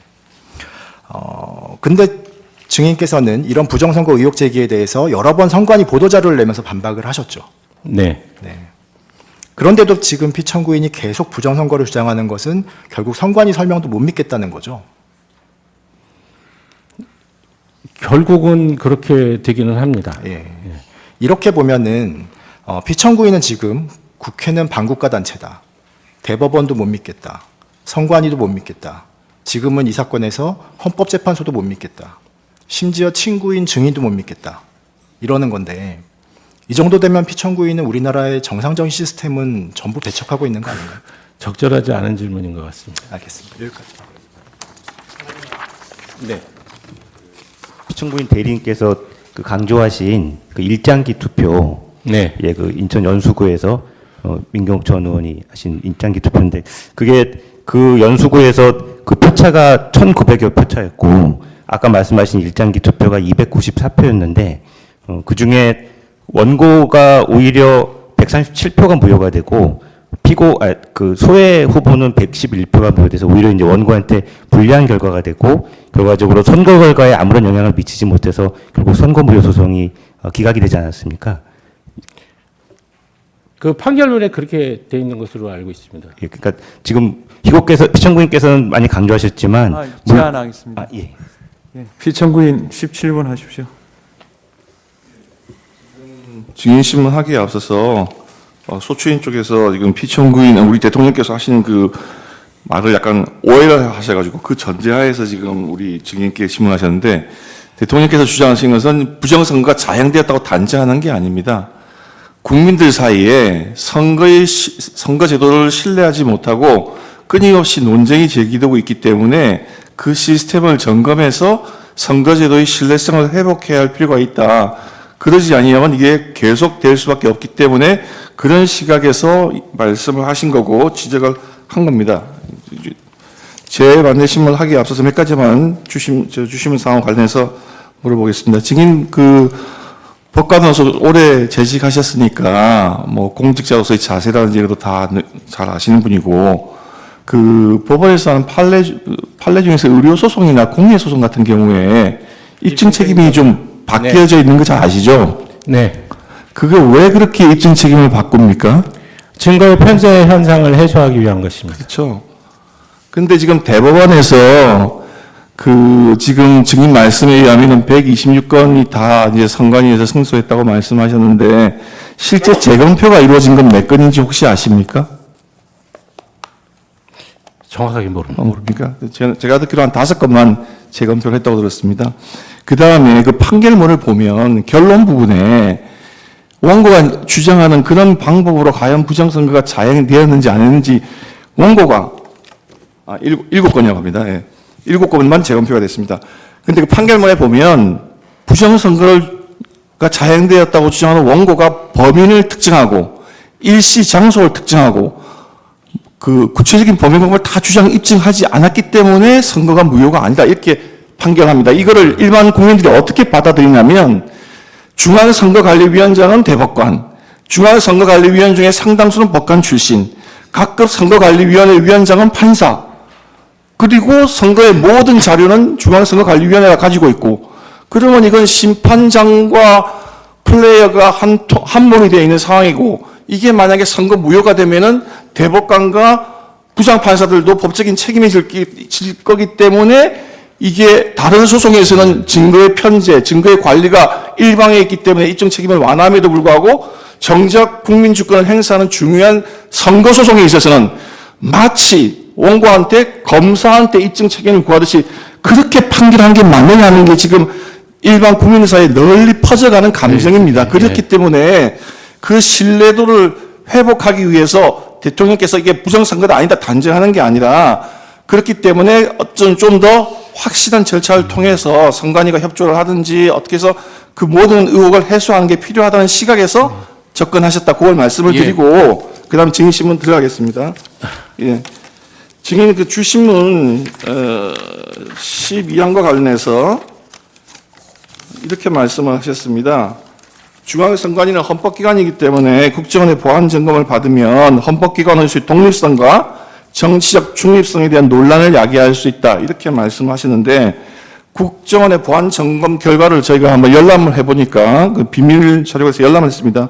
요지가 이렇게 돼 있어요. 그 중에 하나는 보안 용역 회사의 직원과 선관위 직원이 아이디와 패스워드를 공유하는 경우도 있고 심지어는 용역 회사 직원들이 하나의 아이디와 암호를 공유하는 경우도 있어서 보안 관리가 아주 엉망이었다 이렇게 돼 있습니다. 이건 물론 증인께서 사무총장 오시기 전의 일입니다. 그러니까 증인을 뭐 힐책하거나 한 게 아니고 그렇게 돼 있습니다. 이렇게 돼 있는 게 이런 걸 보안 점검을 했기 때문에 이런 게 나오는 건데 이게 정치적인 중립성하고 무슨 관계가 있습니까? 네. 그 자체, 지금 국정원 자체가 저희 헌법기관에 대해서 보안 감사를 할 수 있느냐, 없느냐의 문제입니다. 헌법적인 문제가. 그거는 스스로가 헌법기관으로서 이 정보 시스템을 철저하게 관리를 한 상태에서 말씀하셔야지 헌법기관이라는 걸 내세워서 다른 행정기관이나 이런 데서는 그렇게 생각하시면 안 되죠. 아니 그러면 법률적으로 그러면 정보통신 그 기반 보호법 물론 법 규정이 그렇게 되어 있다는 건 아는데 지금 굉장히 이게 무슨 문제냐면 잠깐만. 국가정보원의 그 장은 간단하게 해서 지금 보안감사 대상 말고 개인정보가 담긴 그러니까 그 정보통신 시설에 대해서 기술적 지원을 하여서는 아니 된다는 조문도 있어요. 자, 지금 제가 그러니까 그 취지가 뭐냐면 그 정치적인 중립성하고 이게 무슨 관계가 있습니까? 감사원이 헌법기관에 대해서 이 들여다보면서 거기가 가진 소위 정보를 취득해서 이거를 관리를 하면 문제가 생길 여지가 있다라고 보는 겁니다. 아니, 그러면은 그 어떤 이 보안 점검 결과에서 나온 데이터를 가져가지 않게 하고 그 다음에 이 취약점에 대해서 점검을 해서 곧 개선하면 되는 것이지 그거를 헌법기관에서 헌법기관이라는 이유로 거부를 하면 일반 국민들이 바라보기에는 신뢰도가 떨어진다. 그 말씀을 하고 그다음 그러면 똑같이 법원이나 국회도 지금 국정원의 보안감사를 받으셔야죠. 다음 한번 물어보겠습니다. 네? 지금 그 부분은 이 선거라고 하는 제도가 지금 크게 이슈가 되는 상황과 관계가 없는 얘기이기 때문에 그다음 물어보겠습니다. 네. 이런 뒤에 이슈가 나오기 때문에 더더욱 문제가 되는 겁니다. 중앙선거관리위원회가 2020년 4.15 총선, 2022년 대통령 선거, 지방자치단체 선거, 2024년 총선 그 과정에서 중국인을 정규직이든 비정규직이든 개표 사무원으로 채용한 사실이 있죠. 한 명이 중국 국적자가 한 명 있었습니다. 나머지는 없고 22대 국선에서는 아예 관리 지침에서 아예 그 위촉을 할 수 없도록 만들었어요. 증인이 오시고 난 다음에는 네. 외국인 국적을 가진 자는 개표 사무원으로 올 수 없다고 만들어놨지만 네. 그전에는 그런 규정이 없었기 때문에 네네. 그런 다른 국적을 가진 사람도 개표 사무원으로 올 수 있었고 그죠? 그 네. 다음에 지금 한 명이라고 은평구에서 한 명이 있었다고 네. 말씀하셨는데 네. 그거는 전국을 다 통계를 낸 게 아니고 은평구에 한 게 맞습니다. 그렇죠. 예. 전국 네. 통계는 지금 통계에서 관리한 게 있습니까? 예.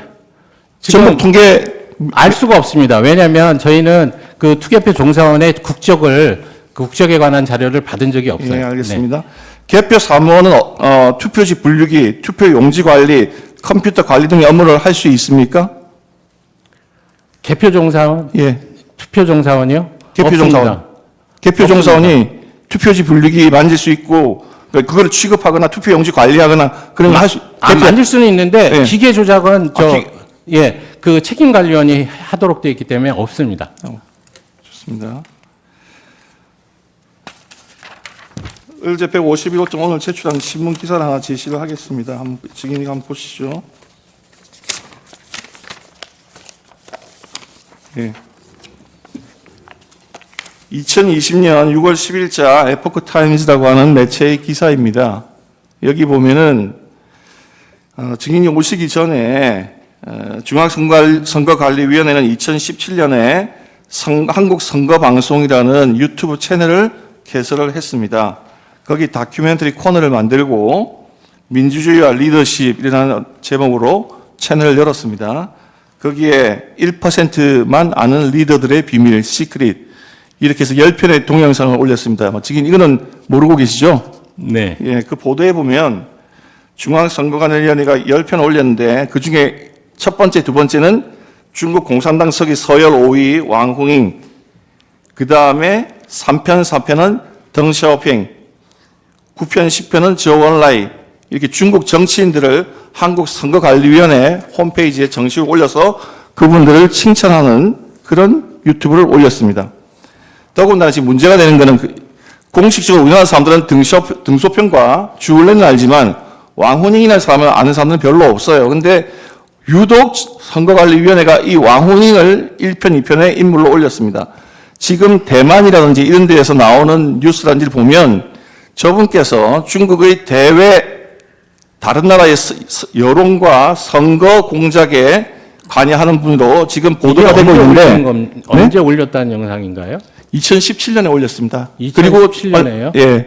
2017년에 선거관리위원회 유튜버에 올렸다는 뜻인가요? 예. 보도된 바 2020년에 보도가 됐는데 2017년에 이렇게 올라와 있었다가 얼마 전에 이게 삭제가 내려갔습니다.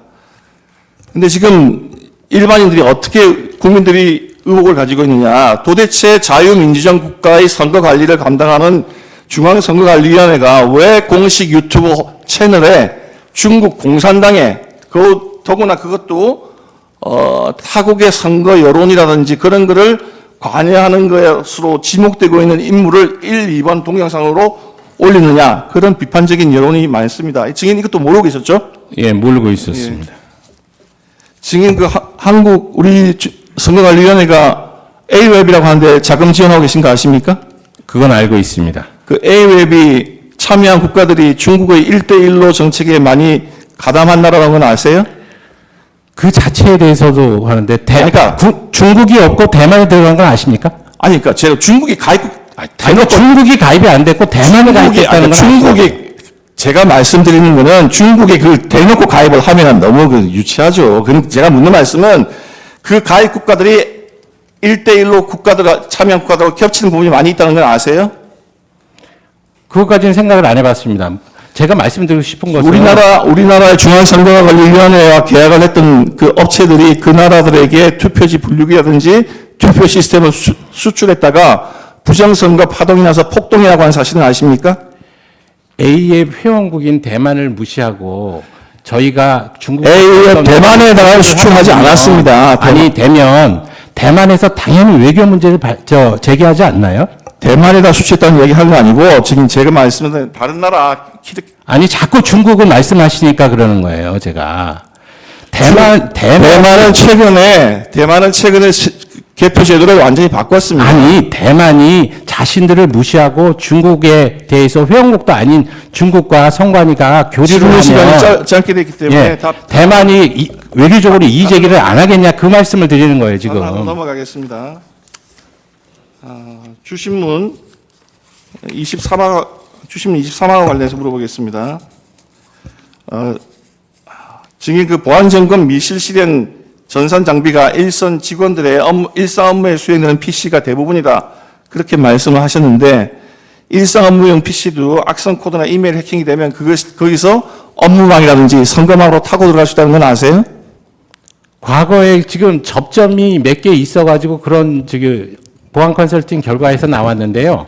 그 부분을 전부 정리를 해서 아니, 그러니까 그렇게 타고 들어갈 수 지금은 안 있다는 된다는 겁니다. 그러니까 간단하게 얘기해서 서버를 지키는 게 제일 중요하잖아요. 서버에 접촉할 수 있는 내부망 PC는 그 정보 보안 그 업무를 담당하는 담당자의 PC만으로 제한해 놓고 지금 하고 있기 때문에 외부에서 다른 일반 직원들이 외부망 PC나 내부망 그러니까 업무망 PC 가지고는 이 서버에 접근할 수가 없어요. 지금 상황이. 그걸 말씀을 드리는 거예요. 25원 관련해서 물어보겠습니다. 국정원의 보안 지금 증인께서는 아까 그 자체 보안 시스템을 일부 적용하지 않았기 때문에 국정원이 그 해킹할 수 있다 이렇게 말씀하셨는데 국정원 조사 결과에 따르면은 첫 번째는 시스템 내부에 점검 툴을 설치하는 방법이고 두 번째는 외부 인터넷 망을 통해서 침투하는 방법을 사용했다 그렇게 말씀합니다. 그래서 중앙선거관리위원회가 보안 관제 시스템을 작동을 하든지 안 하든지 관계없이 인터넷으로 들어가는 것은 다 해킹이 가능했다.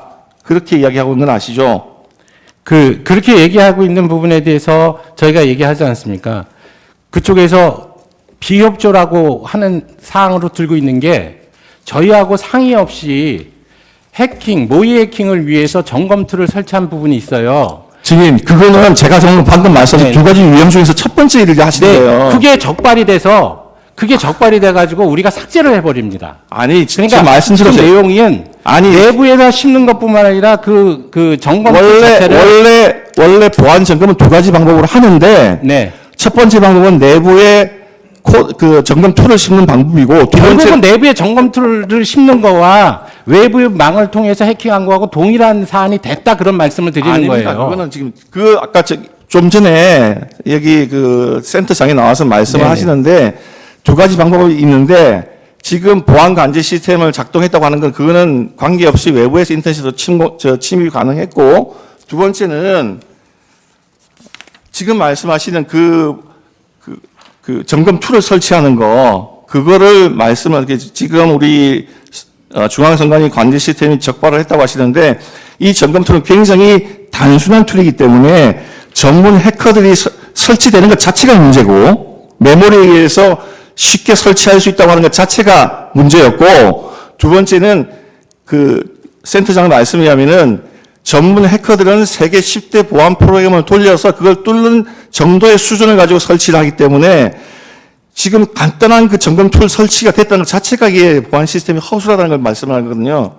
그러니까 점검 툴 자체를 저희 보안 시스템이 적발해서 그거를 삭제를 하는 그 기능을 갖고 있다라는 뜻입니다. 원래 점검 툴을 설치할 테니까 그걸 삭제하지 말라고 미리 이야기했다고 하는 사실은 모르시나요? 아니라니까요.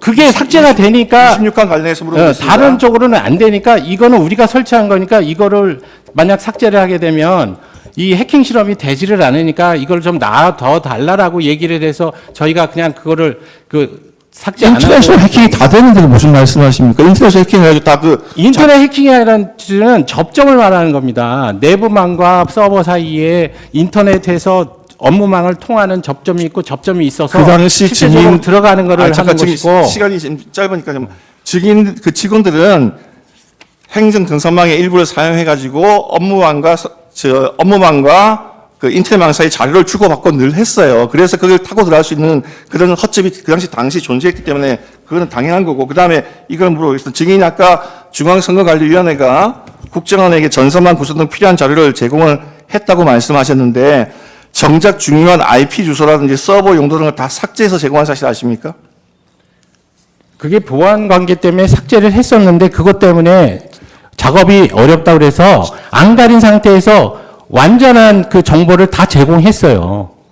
사후에. 그래가지고 벌써 시간이 들어간 거죠. 시간이 8주인데. 그래서 지금 백 차장님이 그다음에- 어떻게 진술을 했는지 모르겠는데 그다음에 또 물어보겠습니다. 일단 처음에 제공 안 하신 건 맞고, 두 번째 제공받은 내용 가지고 실질적으로 작업이 이루어지지 않았습니까? 시간이 8주로 제한돼 있고 행정직과 전산직 한 명씩 제공을 했었죠. 근데 그 사람들이 6시만 되면 퇴근을 하니까 제한된 시간에 처음부터 IP 주소라는 게 있으면 시간이 단축이 되는데 그렇지 않은 상태에서 시간이 소요가 됐기 때문에 말씀합니다. 네. 그 다음에 예. 주신문상 28항, 29항과 관련해서 30항, 30항에 대해서 물어보겠습니다. 증인 이번 국정 모의 해킹 결과 지자체 협력 없이도 선관위 홈페이지를 해킹하거나 제외 공간의 PC를 통해서 선관위의 선거망 서버들에 들어가가지고 통합선거인 명부 전체를 탈취하는 것, 사전투표관리관의 사인, 지방선거관리위원회의 청인 탈취가 다 가능했다고 하는데 그건 보고 받으셨죠? 그 보안 컨설팅 당시의 결과 네. 보고죠? 네. 네. 예, 제안하겠습니다. 예. 정인 신문을 마칠까 합니다. 예. 또 당부받은 것도 있어서 예. 한두 가지만 더 질문을 좀 해도 되겠습니까? 네, 하십시오. 예. 그 증인은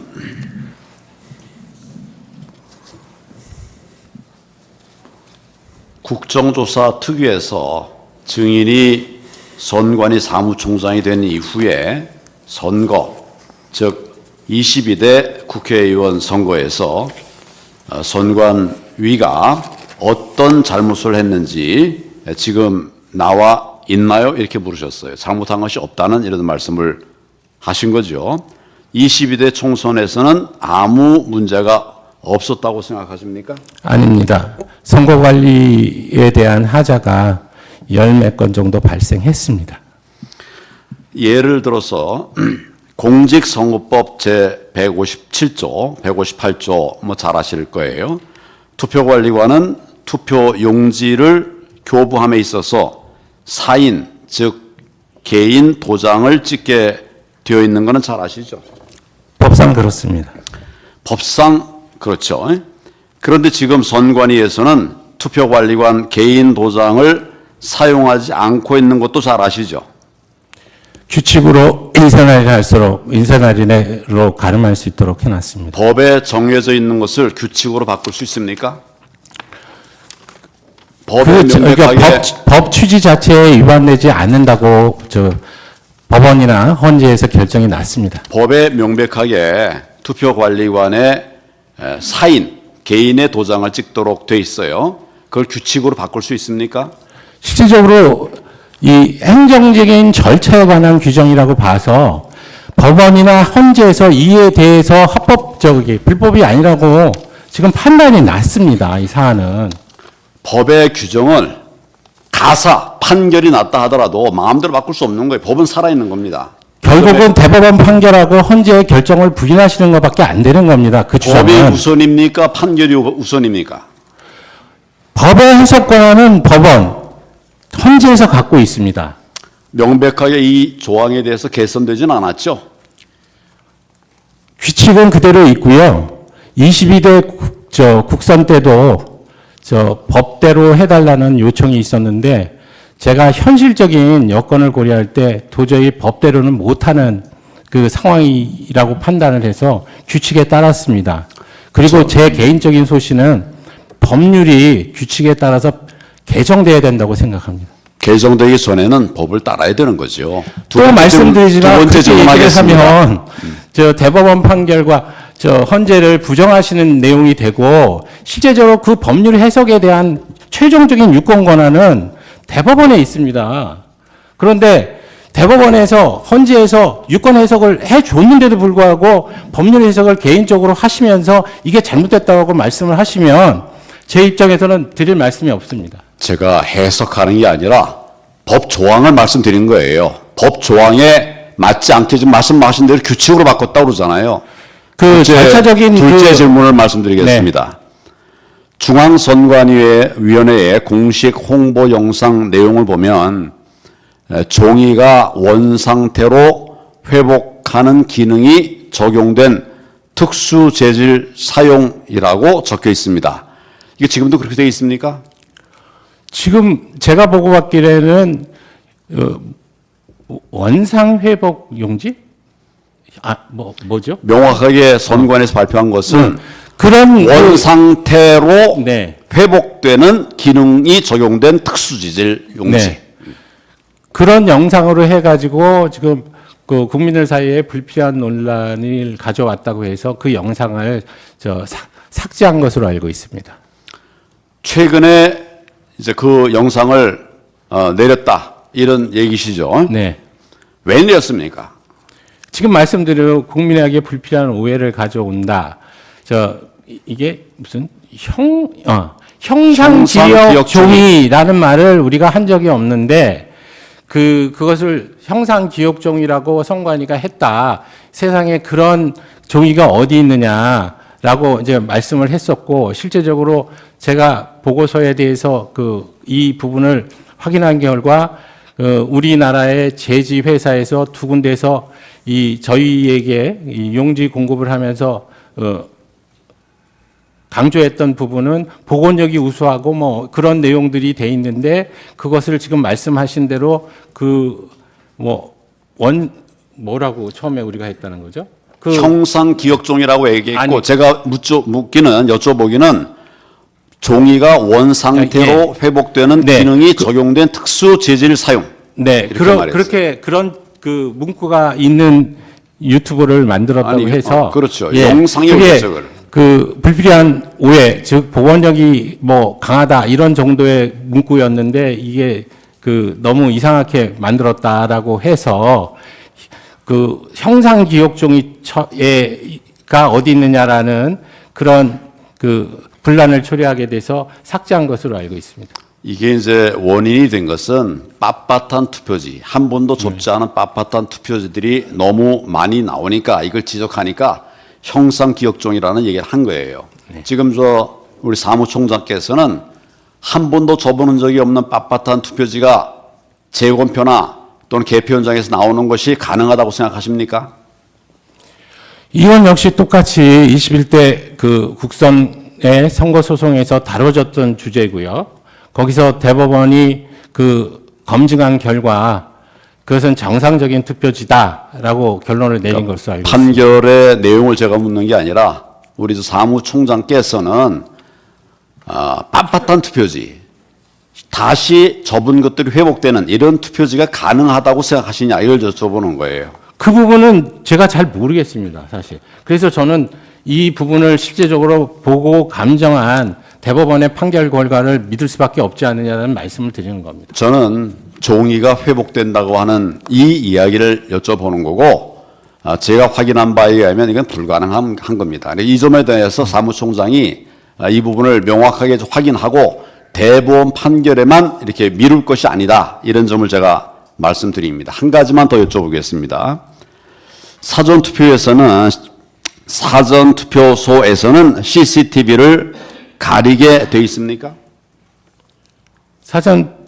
그 부분의 지침이 사실은 이 가림막 이게 개표대를 설치하는 과정에서 장소적인 그러니까 장소적인 불편이나 이런 것 때문에 가림막을 설치 안 한 상황에서 기존에 있는 건물의 CCTV가 유권자들의 기표 행위 자체를 혹시 이제 녹화할 수 있는 그런 위험성이 있기 때문에 이 부분에 대한 조치로 알고 있습니다. 당일 투표에서도 CCTV를 가립니까? 역시 그러니까 기표대에 대한 부분이니까 기표대를 촬영할 수 없도록 하는 방법의 일환으로 지금 그 지침이 마련된 것으로 알고 있습니다. 당일 투표에서도 CCTV를 네. 가리고 있냐 이걸 여쭤보는 거예요. 지금 말씀드린 대로 기표대를 촬영할 수 있는 CCTV가 있으면 이걸 못하게 할 필요가 있으니까 그걸 가릴 수밖에 없죠. 이 사무총장께서 좀 잘못 알고 계시는 것입니다. 지금 아예 선관위 지침으로 당일 투표소에서는 CCTV를 가리질 않아요. 근데 사전 투표소에서만 CCTV를 가린다. 이 점을 한번 아니, 명확하게 제가 확인해- 다시 그러면 확인은 해보겠지만, 네. 저는 그 지침을 그렇게 해석을 안 했었고, 제가 그런 지침을 내린 적도 없습니다. 아니, 이거는- 사전 투표와 본 투표가 다를 이유가 없고요. 이거는 이 부분은 기표하는 그 과정이 녹화가 되지 않도록 하는 조치의 일환입니다. 첫째로 그거 왜 녹화 안 되게 합니까? 지금 말씀드렸잖아요. 둘째로 제가 명확하게 확인하고 얘기하는 거예요. 당일 투표에서는 가리질 않아요. 근데 사전 투표에서는 가립니다. 한번 확인해 보시고 네, 알겠습니다. 나중에 답변을 해 주시기를 바랍니다. 이건 제가 명확한 사실을 갖고 얘기하는 거니까 네. 이게 둘 다 가린다. 이건 거짓말입니다. 그 정도. 이 점을 참조하십시오. 네. 그 청구인에게 같은 시간 부여하겠습니다. 증인을 빨리 보내드려야 될 것 같습니다. 하지 않겠습니다. 지금 어차피 이제 부정선거에 대해서는 마지막 승인이고 더 이상 저희가 다툴 기회가 이제 없는 상태인데요. 그러면 3분 하십시오. 잠깐 3분만 그러면 두세 개만 물어보겠습니다. 증인 국회에서 저번에 사전 선거에 있어서는 선거 규칙에 아주 위배된 부분이 좀 있었다 이렇게 진술한 적이 있었죠. 네. 예, 그게 어떤 위배 사항들인가요? 지금 말씀하신 우리 황교안 우리 예. 대리인께서 말씀하신 법하고 규칙의 괴리를 말씀드린 것 같습니다.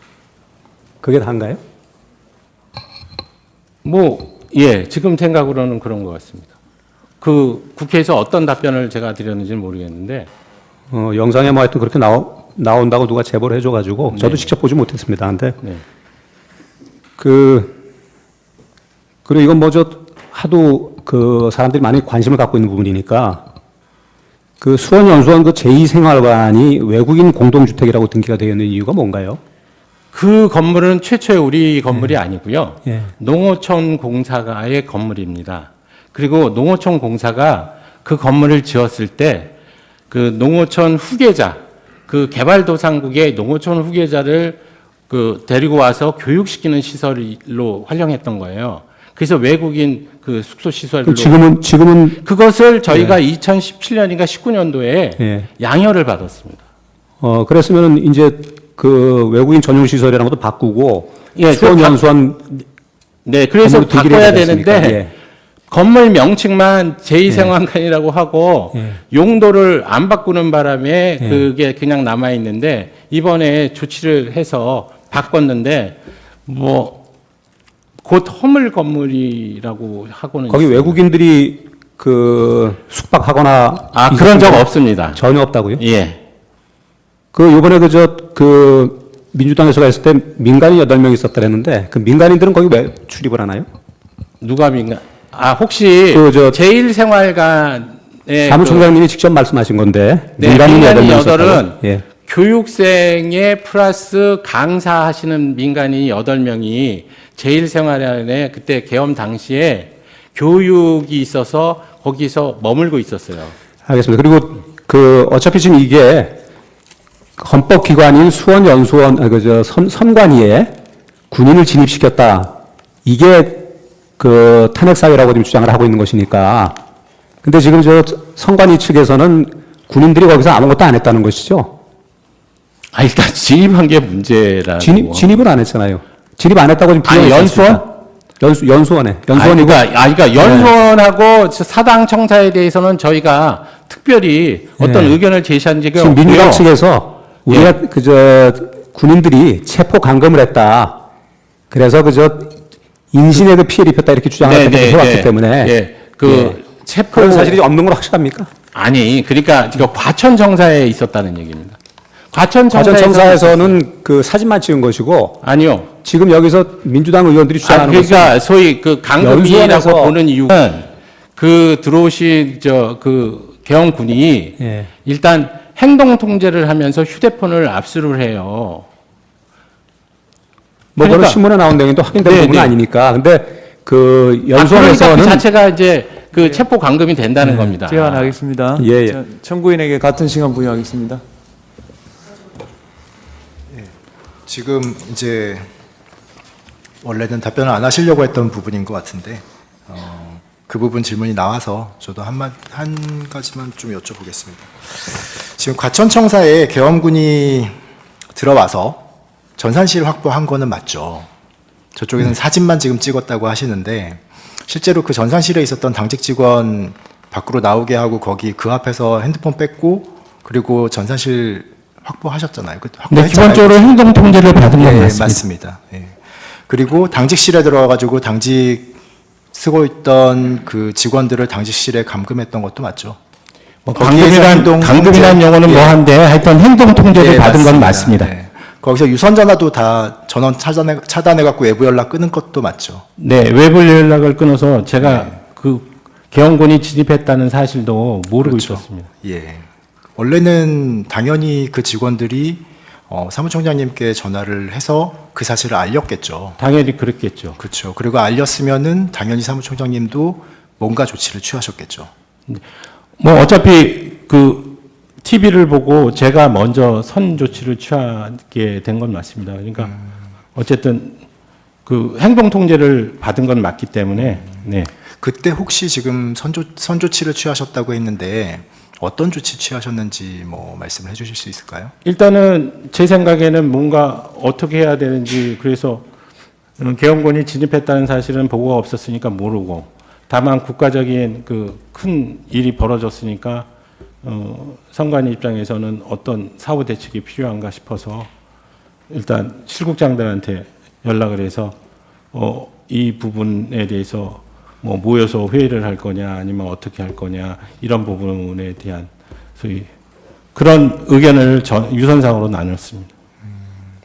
최종적으로 지금 이제 법조인도 30년 이상 하시고 그리고 선관위 사무총장도 하시고 계신데 지금 이렇게 계엄군이 선관위에 무작정 들어와서 피청구인은 뭐 서버 점검이었다 뭐 이런 변명도 하시는데 이런 상황이 선거관리위원회의 어떤 독립성이라든지 이런 부분에 대해서 어떤 침해를 갖고 온다고 생각하시나요? 기본적으로 공직선거법에도 있고 저희 그 우리나라의 불행한 역사에 의해서 선거관리위원회가 다른 외국과 달리 헌법기관화돼 있다는 사실입니다. 그렇기 때문에 그 특히 그 군부 권력이라든지 이런 부분들이 이 선거 관리에 영향을 미치는 것은 극도로 제한이 돼야 된다. 제한이 아니라 있을 수 없는 그런 상황인 겁니다. 그래서 계엄령이 선포가 돼서 적법한 계엄 하에서도 선거 관리는 군부의 그 업무가 이관되지 않습니다. 네, 제안하겠습니다. 네, 정인 수고했습니다. 정인 신문을 마치고요. 정인 신청 관련 고지하겠습니다. 재판부 평의 결과 피청구인 측의 한덕수 국무총리, 이경민에 대한 정인 신청은 그 필요성이 부족하다고 판단되어 기각합니다. 피청구인 측에서 2월 10일 신청한 강의구, 박경선, 신용에는 평의를 거쳐서 체부를 결정하겠습니다. 피청구인 측이 1월 30일에 한 검정 신청은 필요성이 부족하다고 판단하여 기각하였고 이에 대해서 이의 신청 취지의 의견을 제출했습니다. 재판부 평의 결과 전원 일치로 이 결정에 법령 위반의 사유가 발견되지 않는다고 보았습니다. 이 신청 받아들이지 않습니다. 2025년 2월 2일자 2차 검정 신청도 기각합니다. 오늘 변론은 이것으로 마치고요. 7차 변론 기일과 관련해서 8차 2월 13일 오전 10시고 조태용 정인 10시 반, 김봉식 정인 오후 2시 신문하겠고요. 조지호 정인은 불출석 사유서를 제출했기 때문에 5시로 예정되어 있던 조성현을 4시로 변경하겠습니다. 정인 조성현에 대한 신문 시간을 오후 5시에서 오후 4시로 변경했고 조성현 씨와 문자를 했죠. 통화를 한 결과 4시에 출석이 가능하다고 확인했습니다. 혹시 모르니까 변경 통지서 한 번 더 보내주세요. 예, 그 다음에 마칠 건데 마지막으로 하고 싶은 이야기 있습니까? 청구인 측 하고 싶은 이야기 있습니까? 진행과 관련했습니다. 없으면 피청구인 측 있습니까? 최대한 짧게 말씀드리겠습니다. 방금 증인신문에서 선관위 사무총장으로서 기관을 대표한다고 실무를 대표한다고 볼 수 있는 증인이 헌법재판소의 결정이 있으면은 어떠한 증인 신청에도 협력하고 또 실제 투표자 수 검증에도 서버는 물론이고 실제 투표자 수 검증에도 협력하겠다고 그렇게 공개적으로 말한 바 있습니다. 지금 현재 이 국가적으로 가장 엄중한 이 탄핵 사건에 있어서 주요한 쟁점으로 되어 있는 바 부디 재판장님과 모든 재판관님들 2차 기각이라는 그런 부분이 있으시지만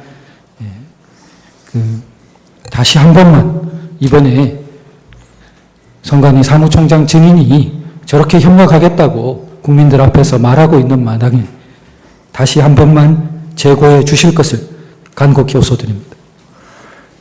2월 13일 오전 10시에 8차 기일 진행하겠습니다. 네, 마치겠습니다.